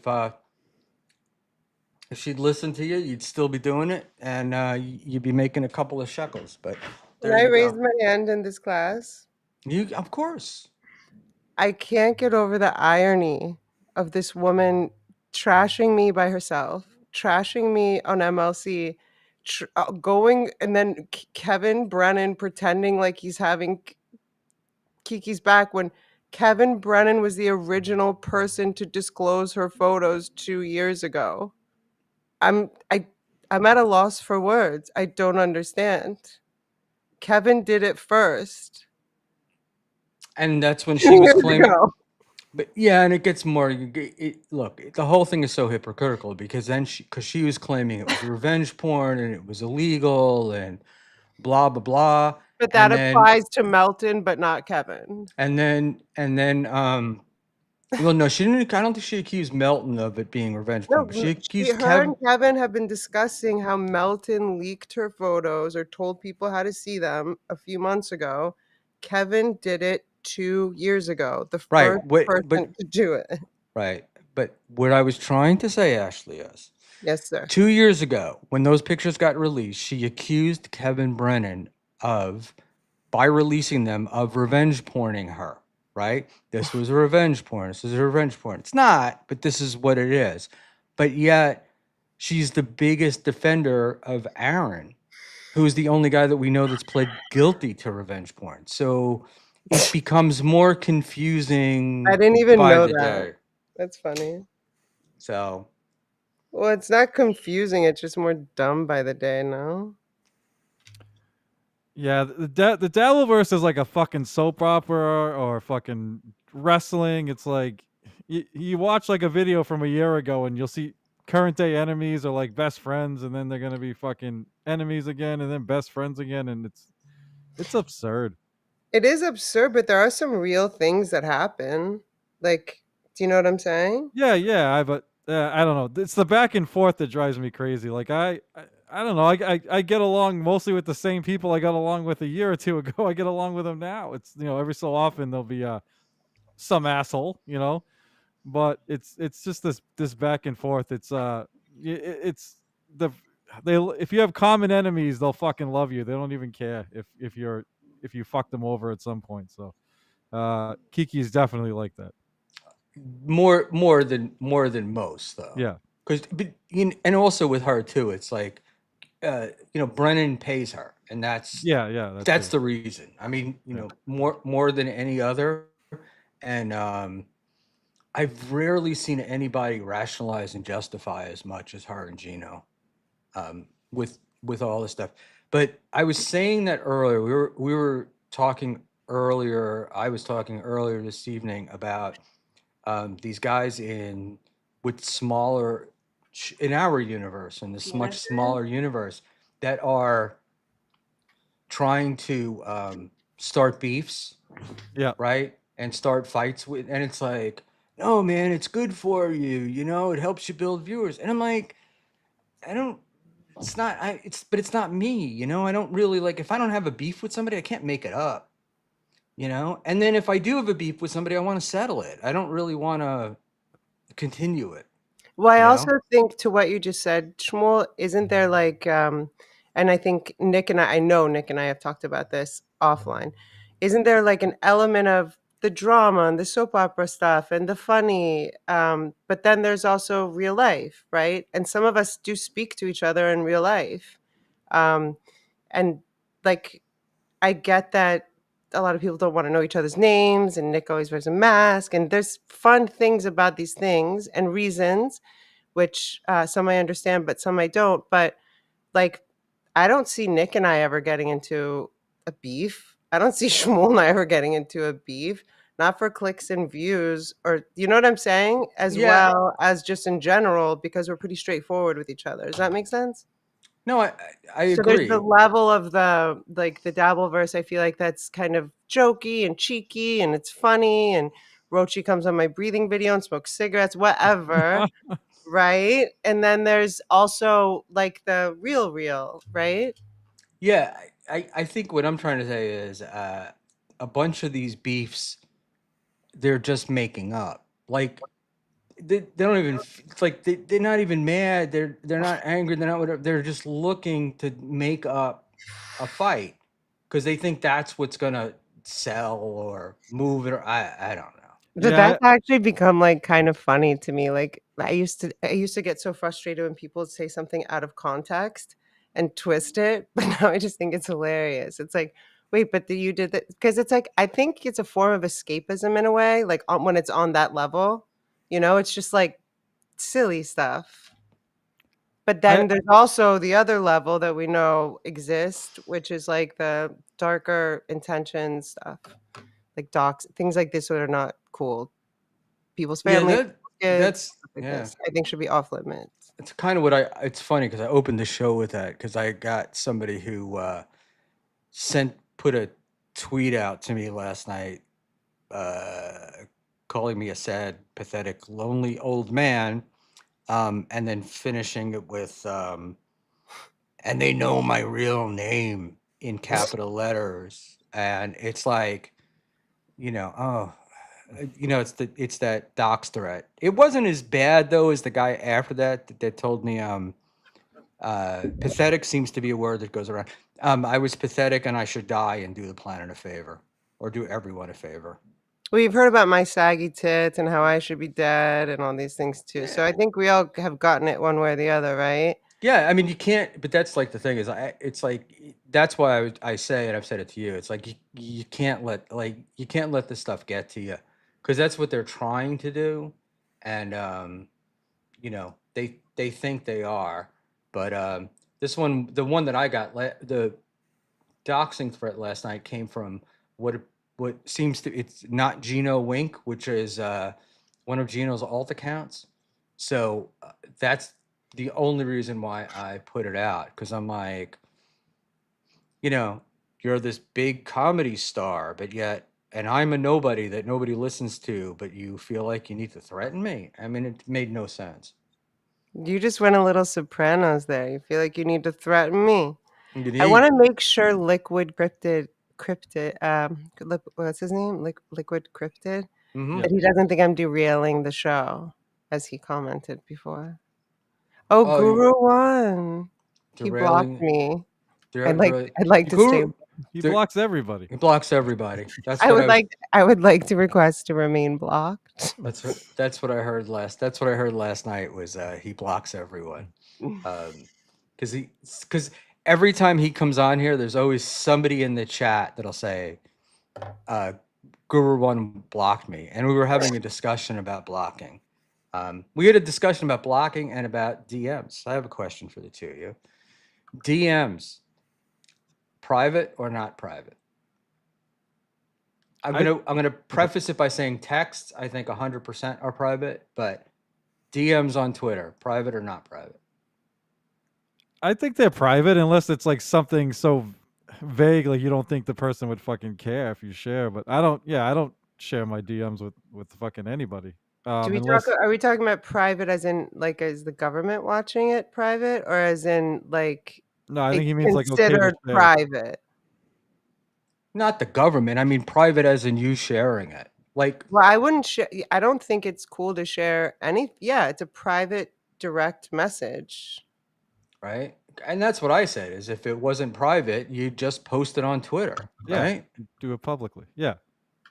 So, like literally the only time I've ever I never like shared a DM, but if I'll sometimes like I'll be live and I'll be like, hey, I don't think so and so will care if I say this, because it'll be something so like vague or whatever. But even last week on the political show, one of the videos Liquid and I went over, it was one that one of our supporters sent me, and I didn't even say the supporter's name because I didn't know if they wanted to know, if they wanted it, even though it was literally just a video and a compliment that they gave, and we used the video, but because they sent it to me privately, I didn't even like say who it was. So yeah, I the DMs to me, I don't share. The only time I share, I will ask if it's okay if I share it. Yeah.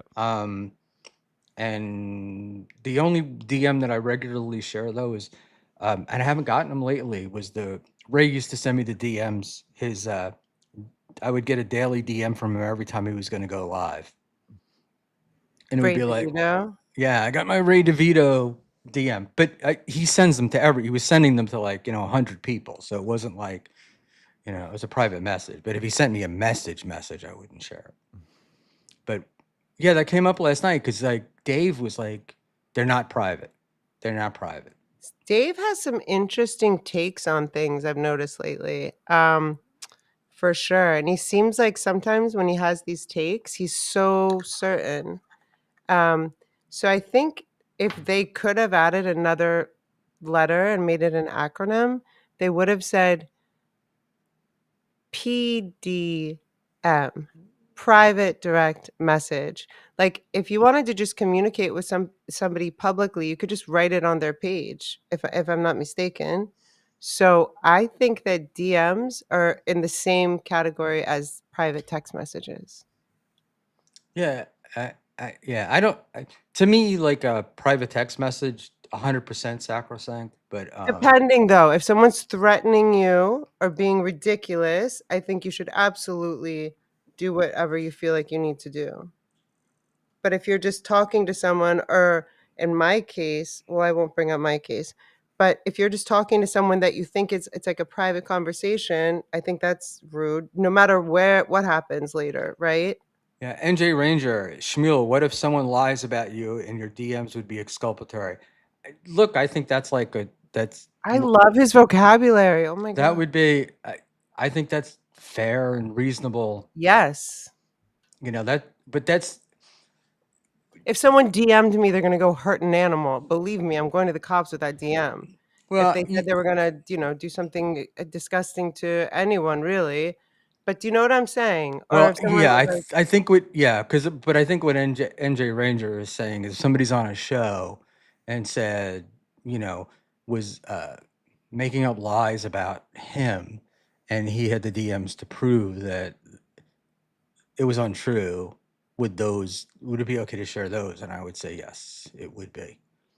And Yeah, I would agree. It just sucks. Like that shit, I actually had that shit happen to me. Well, I didn't have DMs to back it up, but I had. I was gonna bring it up when we were talking about beefs. I had like my first beef in forever, like a couple of weeks ago, and it would have been good to like end on air on a political show, but this person just wanted to keep like lying and shit, so it just got ridiculous. But it just started off with this person didn't like something I said about the Charlie Kirk thing, and so they posted about it, but they lied about what I said. So then it became like a whole thing. So I went to confront them on a show, and they left right when I went on to confront them. They had to go leave to do like a DoorDash delivery. So I stayed on for a little bit, and they were in the car trying to fucking connect, and then they were having trouble. So finally I left, and as soon as I left, they came back on. So then I came on to confront it's a them. miracle, isn't it? Yeah. I come back on to confront them. We have a quick back and forth, and then the host of the show was like, I don't really want you guys doing this on my, it's supposed to be a fun show. So we're both like, nope, we get that, fair enough, and we're going to do it later. And he went and said that he confronted me and I ran. I was like, what the fuck? Thankfully, like all these people saw it, so it was ridiculous. But I was like, dude, I came on and you left. I waited. So then I finally left. Then you fucking finally came on. So I came on, and then we both stopped because we were asked to stop. But he acted like I fucking pussied out and left or something. So I don't know. Drove me nuts. So I had to like the video got taken down, so I couldn't use the video, but thankfully there were enough people that fucking saw it. I'm laughing because Sam Bibli, exculpatory. That's the kind of fancy word you won't hear from the Misfit Nation, and I'm laughing because I'm thinking like, well, Sam, half the people probably are just Googling it, or the other half think it means dirty. So, and that man's name, great word, and Anthony especially in context. Well, that's the great part about him is his vocabulary is amazing, and he's in context. I'm sorry, go Did ahead. I tell you I used to read the dictionary to go to sleep? Mm-hmm. I've read Webster's twice. I was also an English major, so there is that. Jeez. There you go. And I was like, I was the kid that, anytime I went to the bathroom, I'd read every friggin' item in the. I know That's every so cool. It's the best thing for your brain, or one of the best things for your brain, I think. everything in there. Yeah, and it's You killing would me go in that. the wait, hold on. Can we back that up? You would go into the school bathrooms and read the No, I was book? going to my bath. Like whenever I went in whenever I went in the can, I would always be like, oh, I'd have to read the toothpaste tube, or the shampoo, or anything that was in there. And then now they have all these like bathroom books, right? Like toilet seat books. Like, and that my friend has one, it's huge. And whenever you go like to the toilet, whatever. Whenever you go pee at his house, it's like, I just visualize when he's chilling in there, but it's got all these facts, like, so it's short reads, Yeah, it's that Uncle John's reader. They had. That might be it. There are a few editions of it, I believe. Yeah, but now everybody's got a phone, and they also say like your phone is probably the most bacteria-ridden, disgusting thing. I also heard today that your bowel functions don't operate properly when your phone is close to you. I tend to think that that's bullshit, but anything's possible. So, I considering. feel like there are more reasons in my instinct that say that's true than not true. But sorry, go ahead. No. I just, what do you call it? I think, it's not nearly, I don't think these things are nearly as big of a deal. I always feel like somebody with stuff like, not you, but the places that we hear this from always have an angle. They're always trying to like sell us a book or sell us a product or, something like that. Oh my gosh, I love that you just said that, but I feel like no one's buying books instead of reading stuff on their phones. Unfortunately. But I Buckman, love that you think that. I recommend Brain Droppings by George Carlin if you want a bathroom book. You can literally turn to any fucking page and it's like George Carlin is such a Yeah. we need him now more than Yeah. ever. And he's not here, but he told us everything we needed to know, didn't he? Not really. I saw George Carlin a bunch of times, but I saw him when like towards the end perform, and he just got like preachy, and it was and political, but it was annoying. It was annoying. Yeah, Buckman, yeah. I was just gonna say, Nick, sorry, an old man annoyed you who's done a whole career of stand-up. Maybe he was tired, maybe his leg hurt, maybe his left eye was doing what your left eye's doing. I'm just kidding, I love you. But you know what I'm saying? George Carlin was I think he's an irrefutable legend. I don't disagree. I mean, I I'm grew up sorry listening. that when you saw him when he was I grew up keeling listening over, to his he wasn't albums. his No, I best had self. seen him, but I had seen him. I had to have seen him 6 or 7 times at least, and Weren't the other times amazing? he was amazing. But some nights he could be off. Like one time I saw him, and he was. I don't remember what happened, but there was something that was going on, and he just wasn't the usual guy, But believe me, I grew up with Carlin, Cheech and Chong, and those guys. I mean, those were albums that we used to like. You would listen to comedy albums on real records, Yeah, at the end, Carlin had I think he was putting out like a new thing every year. There was something happened with him financially. Someone fucked him over, and he was. So I know what you're saying. I think he's the GOAT. I really think he's the greatest of all time. But at the end, he had to rush shit. Like he had to put out new shit like every year. Those final like few years. So if that's when you saw him, he could have been off. But he's still the best. We can't hit home runs every night, Buckman. Come on. Yeah, I mean, Buckman, even though you're hitting a home run every night, you got to give other guys a break. I mean, yeah. I didn't know that about the end of his career. Sorry, Buckman, what were you saying? No, but that may have been, and Nick, I didn't really know that either. So, and that may have been, it just didn't, it was like, there's a point where like you could not give up, like not end, but change. And basically it was sold as a stand-up show and George Carlin doing stand-up, and it really wasn't. It was him doing, it was different what he did. And I shouldn't have said it was bad. It was just not what you expected, because it was like you were buying one product and got another. Was he? So- You said he was under new management or something, Nick? Something like this? I'm trying to remember the details. They actually went over it one night on some show.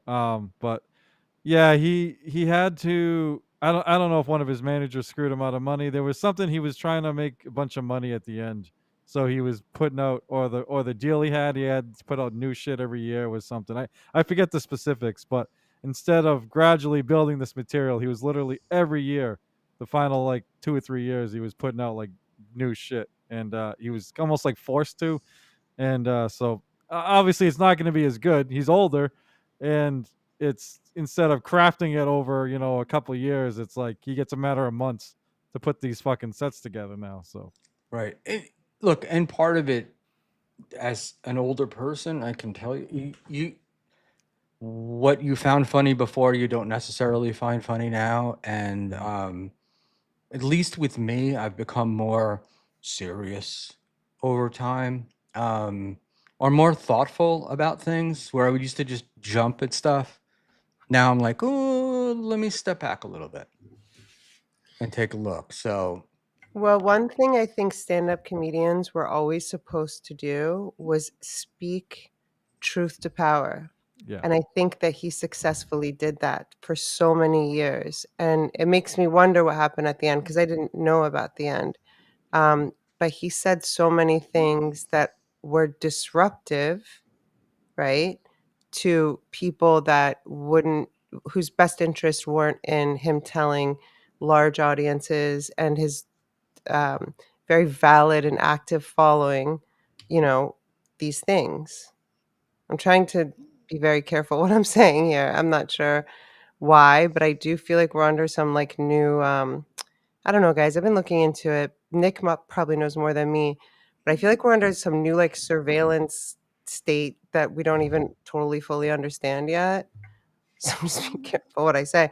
But George Carlin spoke a lot about things that they wouldn't necessarily want the masses to understand or even see. Does that make Nick? Can you help me? Yeah. Like, I think one of the big problems today is too many of these comedians are friends with the president or friendly with the government, and so they're not holding them accountable. They're making excuses for them. Or Joe Rogan, same Yeah, thing. like all those guys. Yeah, they're going to UFC fights with them instead of like hey, like the comedians are the ones that we kind of say, all right, you're the ones that are allowed to say the shit that we can't say.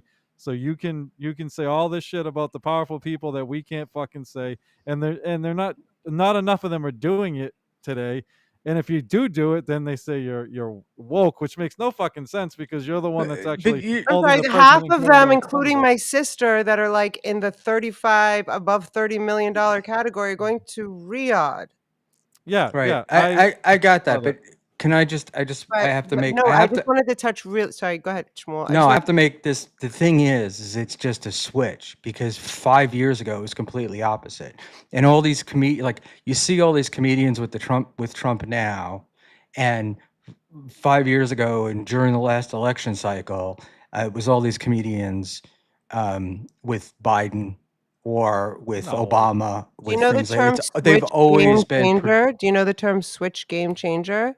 So people are put in front of celebrities are put in front of people to switch the game and smooth it over. They're called switch game changers. Switch game changers. Makes sense, yeah? So yeah, everyone was for Biden for 4 years and preceding that. Then they move over to Trump. Do you see it? But like, who's telling them to do that? Is it all of their agents together? Like, because it is a thing. Well, I feel that I would think that they would. I think that the Trump guys don't do it for what I think it's more their agents telling them not to do it than to do it. Wait, Like what? Their agents comedians. make I'm thinking them of get Katie. I'm into thinking of. politics. I I'm will tell thinking you of. from experience. I know this for truth. This does not have to. We don't have to guess. Agents, publicists, they're forced the people to go one way or the other. They're forced to literally say words politically, one way or the other. Right. I understand that, but if the person doesn't want, I thought you were questioning if the that. person doesn't want to say it, I'm thinking of not a comedian, but I'm thinking of like Katy Perry off the top of my head, who was Okay, big I with know her, and big that's with Hillary Clinton and all of that stuff. And if somebody like her wanted to do a Trump thing, they're going to. I don't think that being a supporter of the left for a long time harmed anyone. So I think that Katy they Perry just would. bought Bratz apple cider, which is disgusting. She just stole like a huge property from a man that was dying. She is like one of the nastiest people, like as a human being. And You're, then yes, all the public you're, allegiance to political parties. What does that tell you? you're That's she typical paid. Hillary Clinton So supporter. Kamala Harris had how much did she pay Beyonce to perform? Was it like millions of billions of dollars? Yeah, so it wasn't millions and billions, but it was a I mean, lot. you get what I'm saying. All It right, was I kind want of a to. ridiculous use of money. Yeah, so I want to put this up with NJ Ranger, and Yay. same as the old surveillance state. She's right about Carlin 1,000%. I think this is my thing. I think what Carlin was trying to say, other than what a lot of these people do now, there's a lot of like conspiracy theorists and all that other stuff. And into it, Carlin, always thought was, this shit is right in front of you. The stuff that I want you to look at, the stuff that he talked about, was the stuff that was right in front of you that you were ignoring. You didn't have to go any place to find it. They were just he was like, no, it's right there. And if you ask anybody who knows Carlin and you say, what's his like most famous bit, it's going to be the 7 words you can't say on TV. I don't know that bit. What is that? You don't know the 7. Oh, okay. It's profanity. Okay. So the Shit 7 piss words you fuck can't up say on mother- TV. He's credited with having started the fall of that and words being used in places, and Howard Stern would claim he was part of that too, that it could be aired in public and whatnot. But I wonder if George Carlin now, seeing the state of television and movies and stuff, would think, did he do the right thing? Like, did we sort of, because it seems in society we open a door that seems like it shouldn't be closed, but when we open, a lot of shit flows out. I actually gotta push back against something you said. What comedians were supporting Joe Biden? I mean, and I don't blame them. He was fucking terrible, but I think this Trump thing is Jimmy kind of. Kimmel, off the top of my head. Oh, to My me that's like a sister, hoax. Fugel sang, Marin. my sister. Yeah, all of them. You're not allowed to be a right-wing person in Hollywood, Nick. You But are I'm now. saying like Opalist. I don't know. I never I saw mean, these you people are hanging now out for a with them. minute or something. So I'm talking It's about fine. like in their acts. I never saw a pro Joe Biden stand-up act in my life. Well, if you're, Okay, I have in real life. What's his name? It's Ahmed. He's probably wasn't invited to Riyadh, but should have gone. Ahmed has done it. I've seen live. I feel like so there was Venice Canals, there was Venice Comedy House, and it was run by Ahmed, and I worked there. We had not Sebastian, Bill Burr was there. I feel like Bill Burr did that. A bunch of people. I am very pissed off that Bill Burr is going to Saudi Arabia. Fuck, he does not need the money. It's so gross.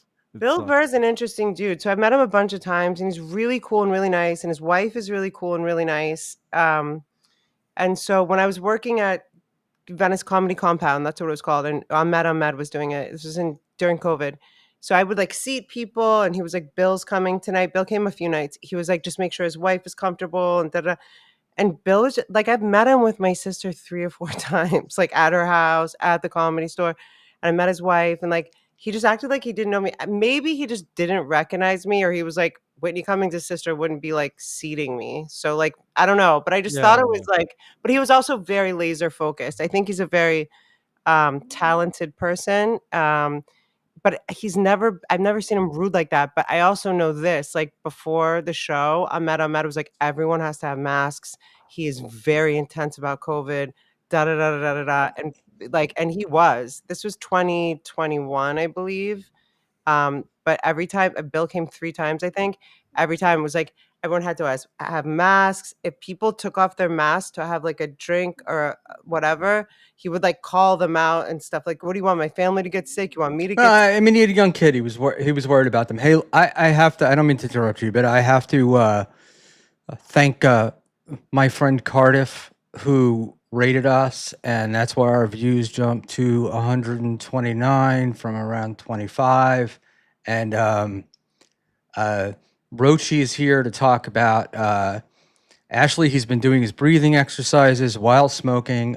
Turns out, apparently, you shouldn't do that while smoking. I told you not to do it while smoking. You can be a smoker and do it, but don't smoke a cigarette while you're doing breathing exercises. And everybody, I would glad you're here. Would love if you would subscribe and like and comment.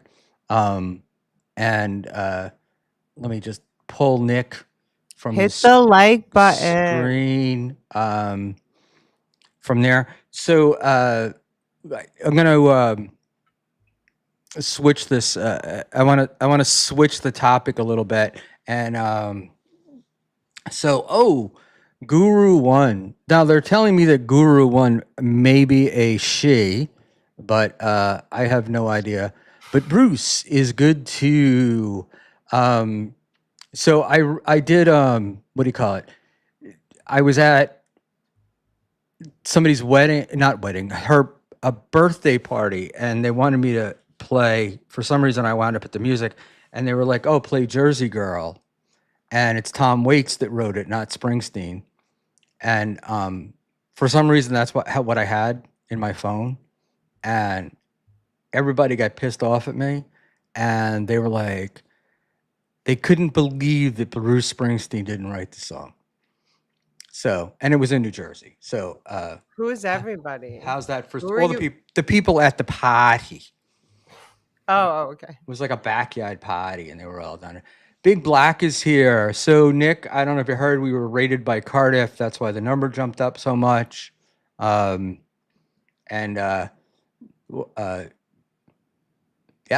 And some of these people can accuse me of, somebody will accuse me of having bought views. But Schmuel's too fucking cheap. Look at his name. God. Nick, perfect. You know, and I buy 10 at a time.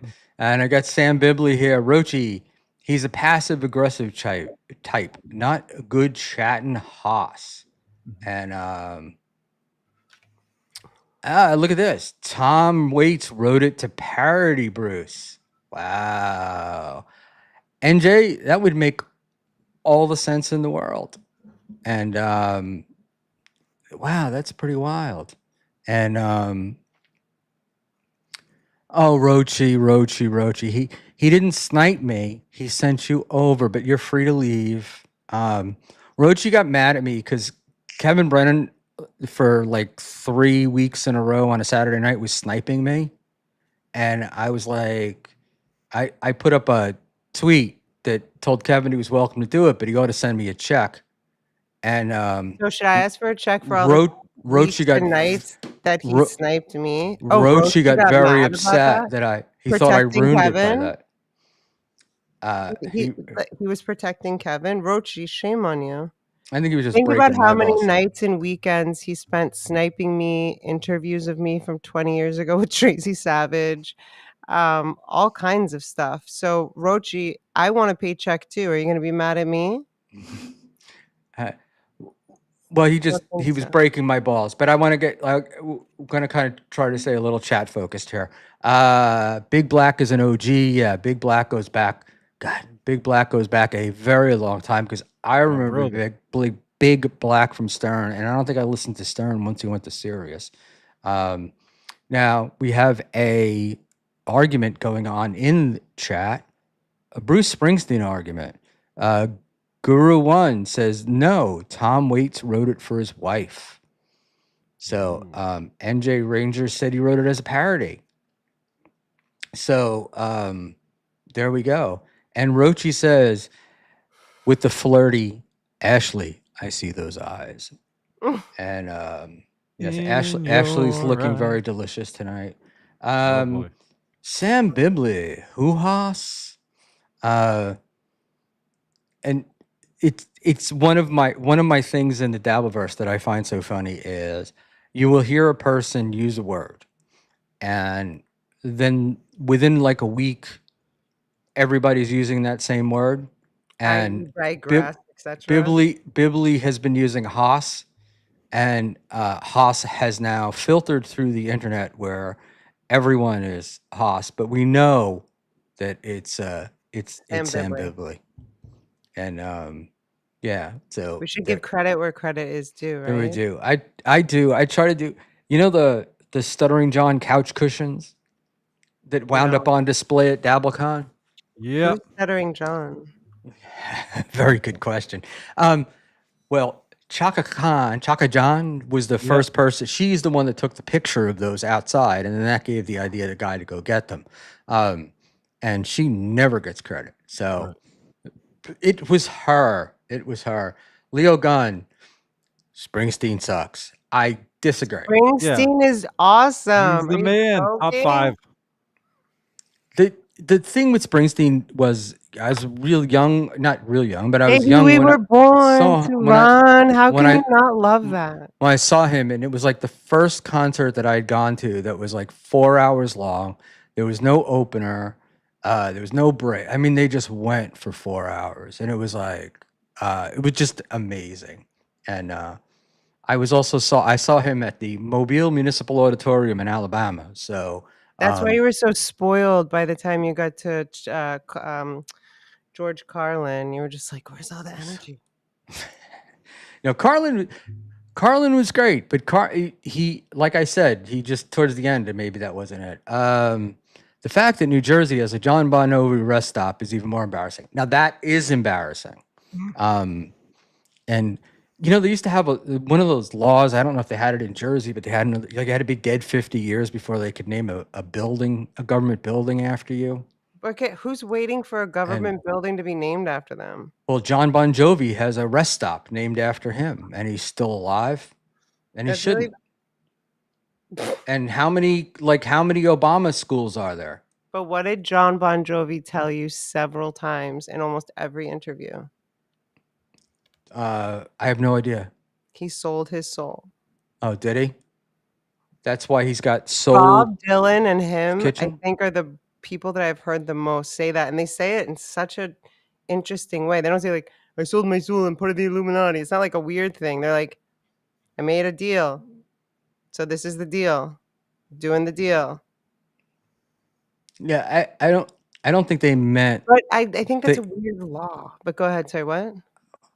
Well, no, it's not. It's not. Who's petitioning? Like, imagine Nick or Schmuel. Like, I'm like, I want a government building named after me. So I'm going to put in my petition. I'm going to pay probably millions of dollars, right?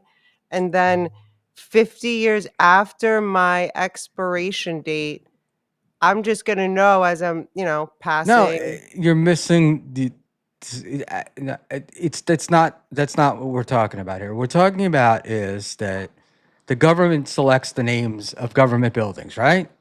Right. So the Jacob Javits Center, for argument's sake, Jacob Javits didn't pick that. He was, at that time he was dead by the time they did it. But what they used to do is they wanted you to be dead first because they didn't want to name something after you, and then you'd wind up doing something really shitty, and then they have to change the name. So maybe they're just pretty sure. Who is it? Springsteen? Who has a building? John Bon Jovi. Maybe they just know he's going to behave well. Okay. But again, so let me just clarify this. People aren't waiting in line to have buildings named after them 50 years later. The government picks it 50 years later, correct? Yeah. You don't get to name a government building after yourself. People buy schools and buildings all over the world. What are you talking about? Well, not here. Yes, I mean, not like dear. not government build, not like high George schools. Washington University owns more property in Washington D.C. than the Right. And government. you're gonna make me blow my brains out if you miss this, okay? But they're not going to the FBI building and saying, "Hey, name this the George Washington University FBI headquarters." How do you know? They Right? could be the owner. Okay. All right. All right. I can't. This one, Ashley, we have to move on from this. All right. It's a Yes. truth. So you got I went to GW. Don't- GW owns more property in Washington D.C. I our nation's understand, but that's capital. not what we're talking about. But it's Columbia relevant. University owns half of Harlem. I mean, I get it, Okay. but they're not naming they can name all the buildings they want that they own, but we're not. I'm talking about like when you put up a post office. Columbia University isn't paying to name the post office, right? Like I got a Frank Sinatra post office over here. He didn't pay for it, and but he was dead. Someone's getting a little tie-tie. I am, because it's late and I'm well past my heart out, but I just couldn't turn you guys down. So, well, Ashley, I couldn't turn you down because I've been looking forward to Schmuel can turn me down anytime. getting on with you. Whoa. Stream. Wow. Clip that. Old blue eyes, Schmuel, old blue eyes. Jesus, Oh, there's thank you. like, it's funny, you know, when I was one of my first jobs and I worked in insurance and I'd go into people's houses. And whenever you went into a black family's house, they would always have like a Martin Luther King picture. The Catholics would always have a picture of a Pope. And The Italians. the Italians would always have that Frank Sinatra Frankie. picture with the numbers from the prison numbers or whatever. Like unbelievable. To me, it was like unbelievable. He was like the Pope. So the Pope of the Italians. And in any event, Lucy is getting tight. I have no idea what that means. Mugshot. Thank you, Leo. Thank you. So I always thought Leo was an acronym for this gentleman's name. And I was like, so this is how you came up with the name? And he goes, no, it's my name. Can I you was say very- what you thought the acronym I was very was? disappointed. Oh, LEO, I thought it was law enforcement officer. Oh my Yeah, I remember when he turned on John and John was like trying to threaten to release like what he did, like he was retired or whatever. I think he's retired, right? None of my business, but I know he's a young guy. He's Okay. actually, and he's also one of the better looking dabblers. I just He remember and Joe Burrow could compete in the. Go ahead. the real Joe Burrow or so thorough Joe Burrow. So thorough, Joe Burrow. Okay. No, I just remember John would be like, I can't believe you're gonna do this to me, like with your profession, what you do. Like I'm not gonna say what you do, but it's like, all right, dude, fuck off, John. You Then know, it got out anyway. I was thinking about Leo. You're talking about Sinatra, and for some reason, I have no idea why. I was thinking about, as I was doing yard work, I'm thinking about the Yankees, and I was thinking about Joe DiMaggio, and the only person like Joe DiMaggio is one of the most famous ball players in the world, and was totally cucked by Frank Sinatra. With Marilyn? Yeah, he was in love. Like Joe was like in Yeah, love. but Joe was a little bit rough. He I didn't don't. like to smack her around too much. I didn't know anything about that, but all I know is there's the story of them in a restaurant, and Joe's at the table. Marilyn walks over, and she's sitting in Frankie's lap, giggling and all that stuff. And Joe is over at the other table, fuming. She So, was Marilyn Monroe. You know what one of my friends produced one of the best documentaries about her. The catalyst for Joe was when he was very pissed that she sang she was pissed that she sang he was pissed that she sang to the army. He was pissed. The catalyst wasn't Happy Birthday, Mr. President. It was when she did the Copper Tone ad where she was wearing the white dress and the fan came up. That made him very upset. But he literally physically hurt her. Okay. I don't want to blow this. The part of the story that we wanted to focus on here was Frank Sinatra cucking Joe DiMaggio. So It's more like I feel like she chose a better man that probably didn't hit her. Is that a version? well, Frank Sinatra was never a good man, so no one's I didn't hear of him it's like beat going from women. the fireplace into the fire. Did Yeah, but he wasn't a New York Yankee, so he was better. And Trust me. as Leo Gunn says, Marilyn said Joe's biggest bat wasn't the one he swung on the field. Oh. There we go. Yeah. Size queen. I had never heard that. I know that Frank was. I know a lot about Frank, but I never heard that he physically hurt any woman. Well, I don't know. I don't know, but I wasn't trying to go there. I was just trying to like. You were saying that something about Joe and Frank. You keep getting so tired and cranky on me. I feel like Buckman. Well, you're coming on so late. You just sent me the link like 20 minutes ago, bro. I know, but I did know it was 12:09, and I did say I was getting off at 12:30.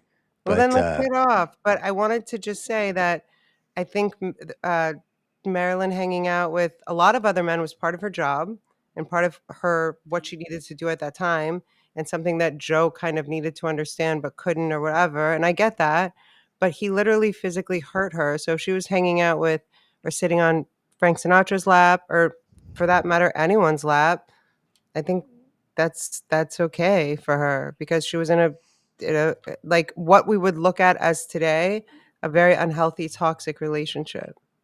And she was going around seeking other unhealthy, toxic relationships. But that was argument. That was like, you can argue that was part of her job. She was paid to do a lot of that stuff. Well, she wasn't paid to sleep with people, but that's an entire. No. All right, or she might have been. Maybe. And, I was just gonna say the white dress. Isn't that from 42nd Spent a lot Street? of time at the Kennedy compound. All right. All right. In any event, Frank's stories are all BS. He was a good man. Jilly didn't have to pick up his underwear. They had the one the other day, right, where they said Frank Sinatra never wore the same pair of underwear twice. He would just take them off and throw them on the floor. And was it Jilly, his assistant, would have to like pick them up and do that. But there we go. All right. Stallion 19, late night Schmuel is a hit, but Friday morning Schmuel is not going to be. Why? That's the problem. That is the problem. All right, guys. We are bailing out at 1:15. My power is going to go out, so we're all going to have to get off. We need, this is definitely what we need, Haas, I need a Schmuel Buckman and Ashley Cummings 12-hour stream. Oh my gosh. Wouldn't that be hilarious? Let's do it, Ash. Let's do it. Let's do it. Maybe you won't get so frustrated with me. I'll get some sleep. You've been like a cranky baby. Oh, I know. I am. I'm a child. I love you. Don't forget to check out that Michael Jackson song. I got the feeling that somebody's watching me, preferably when you're looking in the mirror. It's actually not Mike. Well, Michael sings the chorus, but I think it's somebody else. Is it cover? No. It's somebody else. It's like almost like a duet. Somebody else sings the main part, but Michael sings the chorus. So I don't remember the name of the guy whose song it actually was, but yeah, it was Michael that sang that part. So is Frank Ronan's dad? What? Can you see the chat? I'm sorry. Cigarette Jones puts up Mia Farrow. Oh, Mia Farrow was married to Woody Allen. Woody Allen, yeah. And then so Woody Allen married his adopted daughter. Right, but okay. What's but the question? Oh, was Frank? What was the relationship to Woody Allen and Is Mia? Frank Sinatra Ronan Farrow's father? Mother. Oh, yes, obviously. I'm sorry. Have you seen Woody Allen? He looks just like Woody. He looks just like Frank Sinatra and Mia Farrow. He's got those blue eyes. Old blue eyes. All right. What was his given name at birth? You should know Frank? this. You should know this one, Frank? OG. Ronan. Oh. Ronan changed his name. That's Wow. a selected name. He selected that name. What was his given name at birth? If it wasn't for my wife, I wouldn't even know who the fuck Woody. he was. Wood.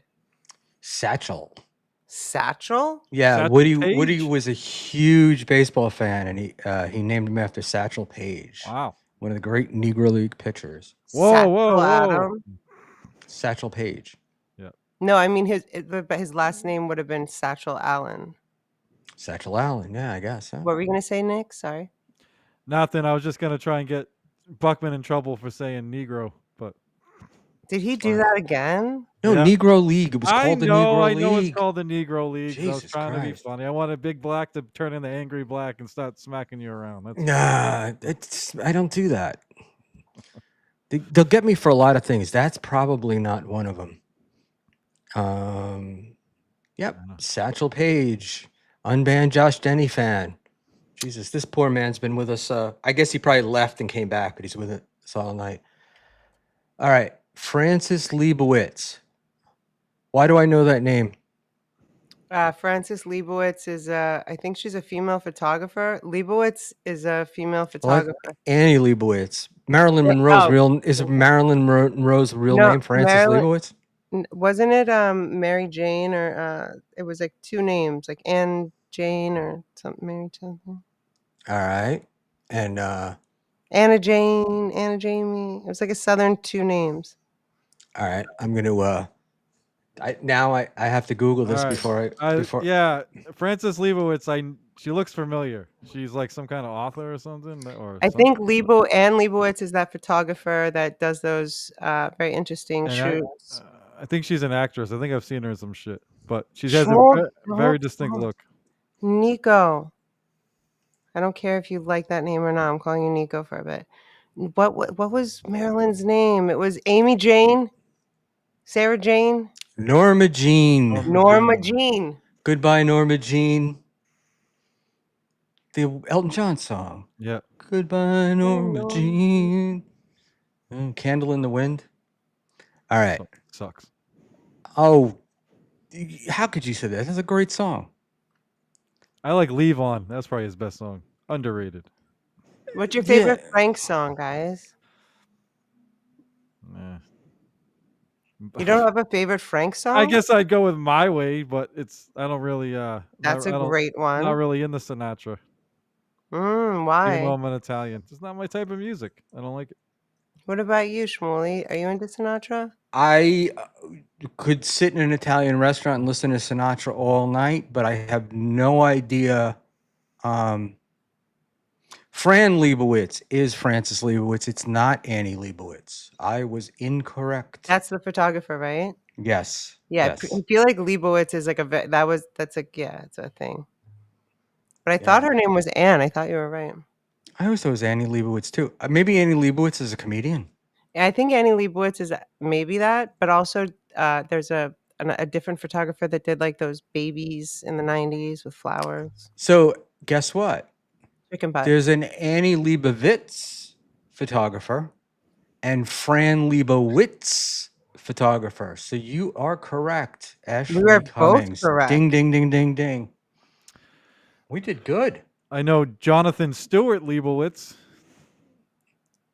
John Stewart. Is his middle name Stewart? Yeah, his last name is Leibowitz. But, yeah. Oh, interesting. I bet there's a relation. I would bet a couple bucks. You know, Amy Schumer is Chuck Schumer's niece, right? I thought she was like a second cousin once removed. No, she's his direct niece. That's her uncle. Wow.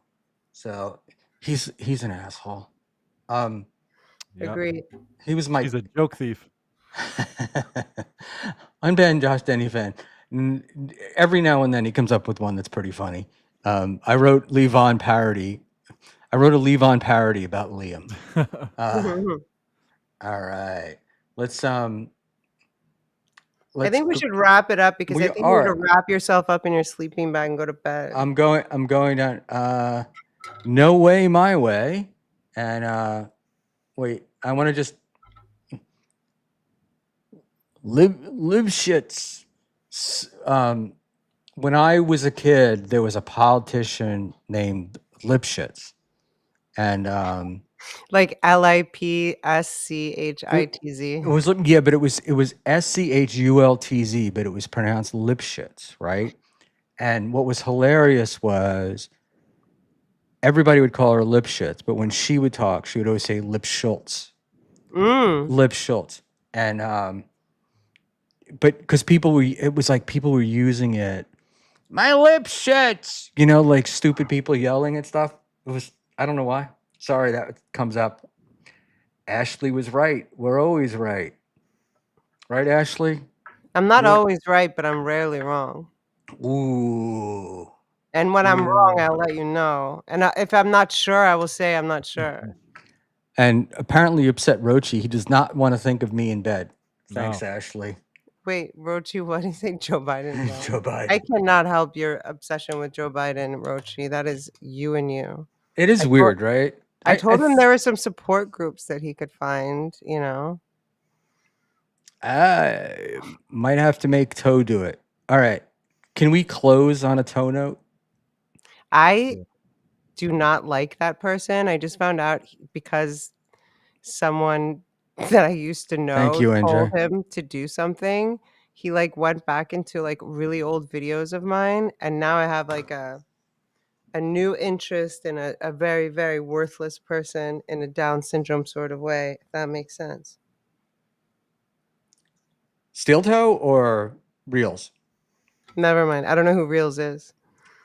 Well, we're talking Toes. Reels is he's a really good guy. He's one of the Dabbleverse trio of Panhandler, Reels, and Jason Bentley. But he's got a foot fetish. You lost me at Panhandler.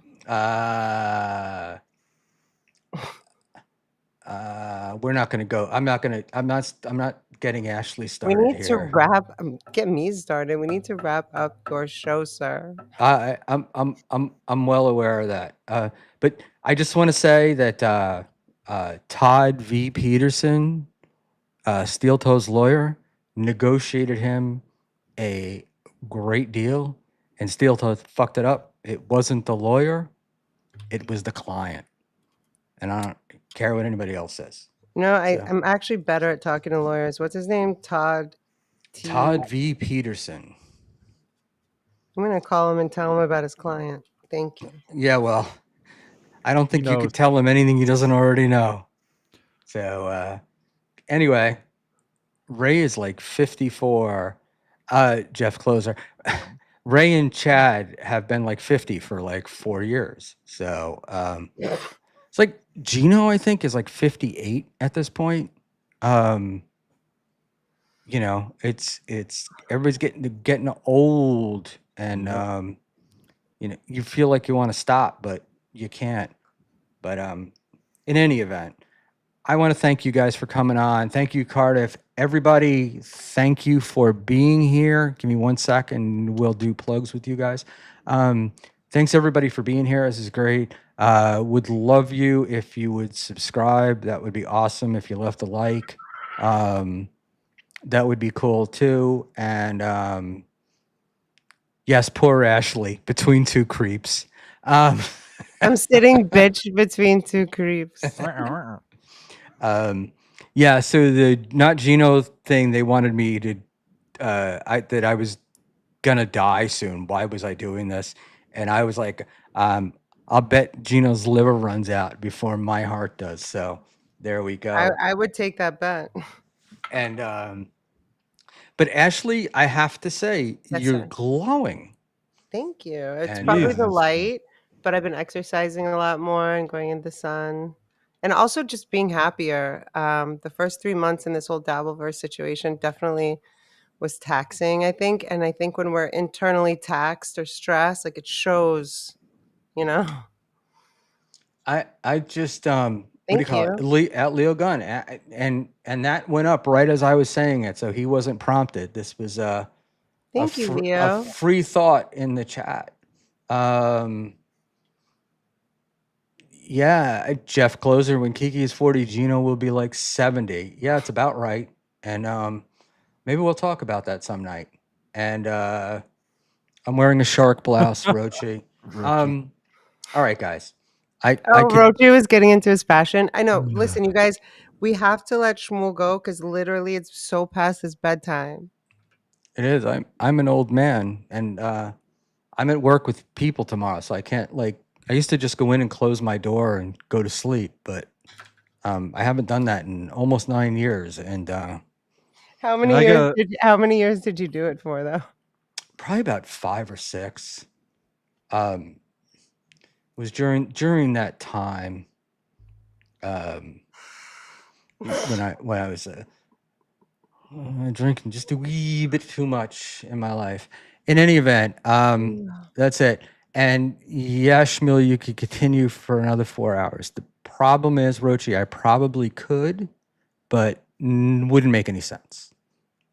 And I would just be mad and yelling at people. The crankiness would just get more. He would keep snapping at me. So let's just leave on a high. Snapping is, yeah, I know, but snappy is what makes us interesting, Ashley, and you too, Nick. And yeah, whenever I'm on, I just get cut off by a woman, trans or otherwise. Nick has beautiful blue eyes too, huh? Wait, yeah, I cut you off, Nick? I didn't. I'm joking. No, I'm trying to make a joke. Yes, I have blue eyes. He's look at Nick. Nick is Ronan Farrow. Oh yeah, 46-year-old Ronan Farrow. What? Yeah, I'm 46. Yeah. Maybe he is Ronan Farrow. That's the reason for the mask. Yeah. That's Gene is going to the big N-word focused open mic upstate. It's like when the kid, when you have a dog and he moved, they're taking him to a farm upstate when it was that time. And unbanned Josh Jenny fan, we close with this. Schmuel is a worse guy than Toe. Good night, everybody. Thank you all for coming. It's been a great time. Thank you, Ashley.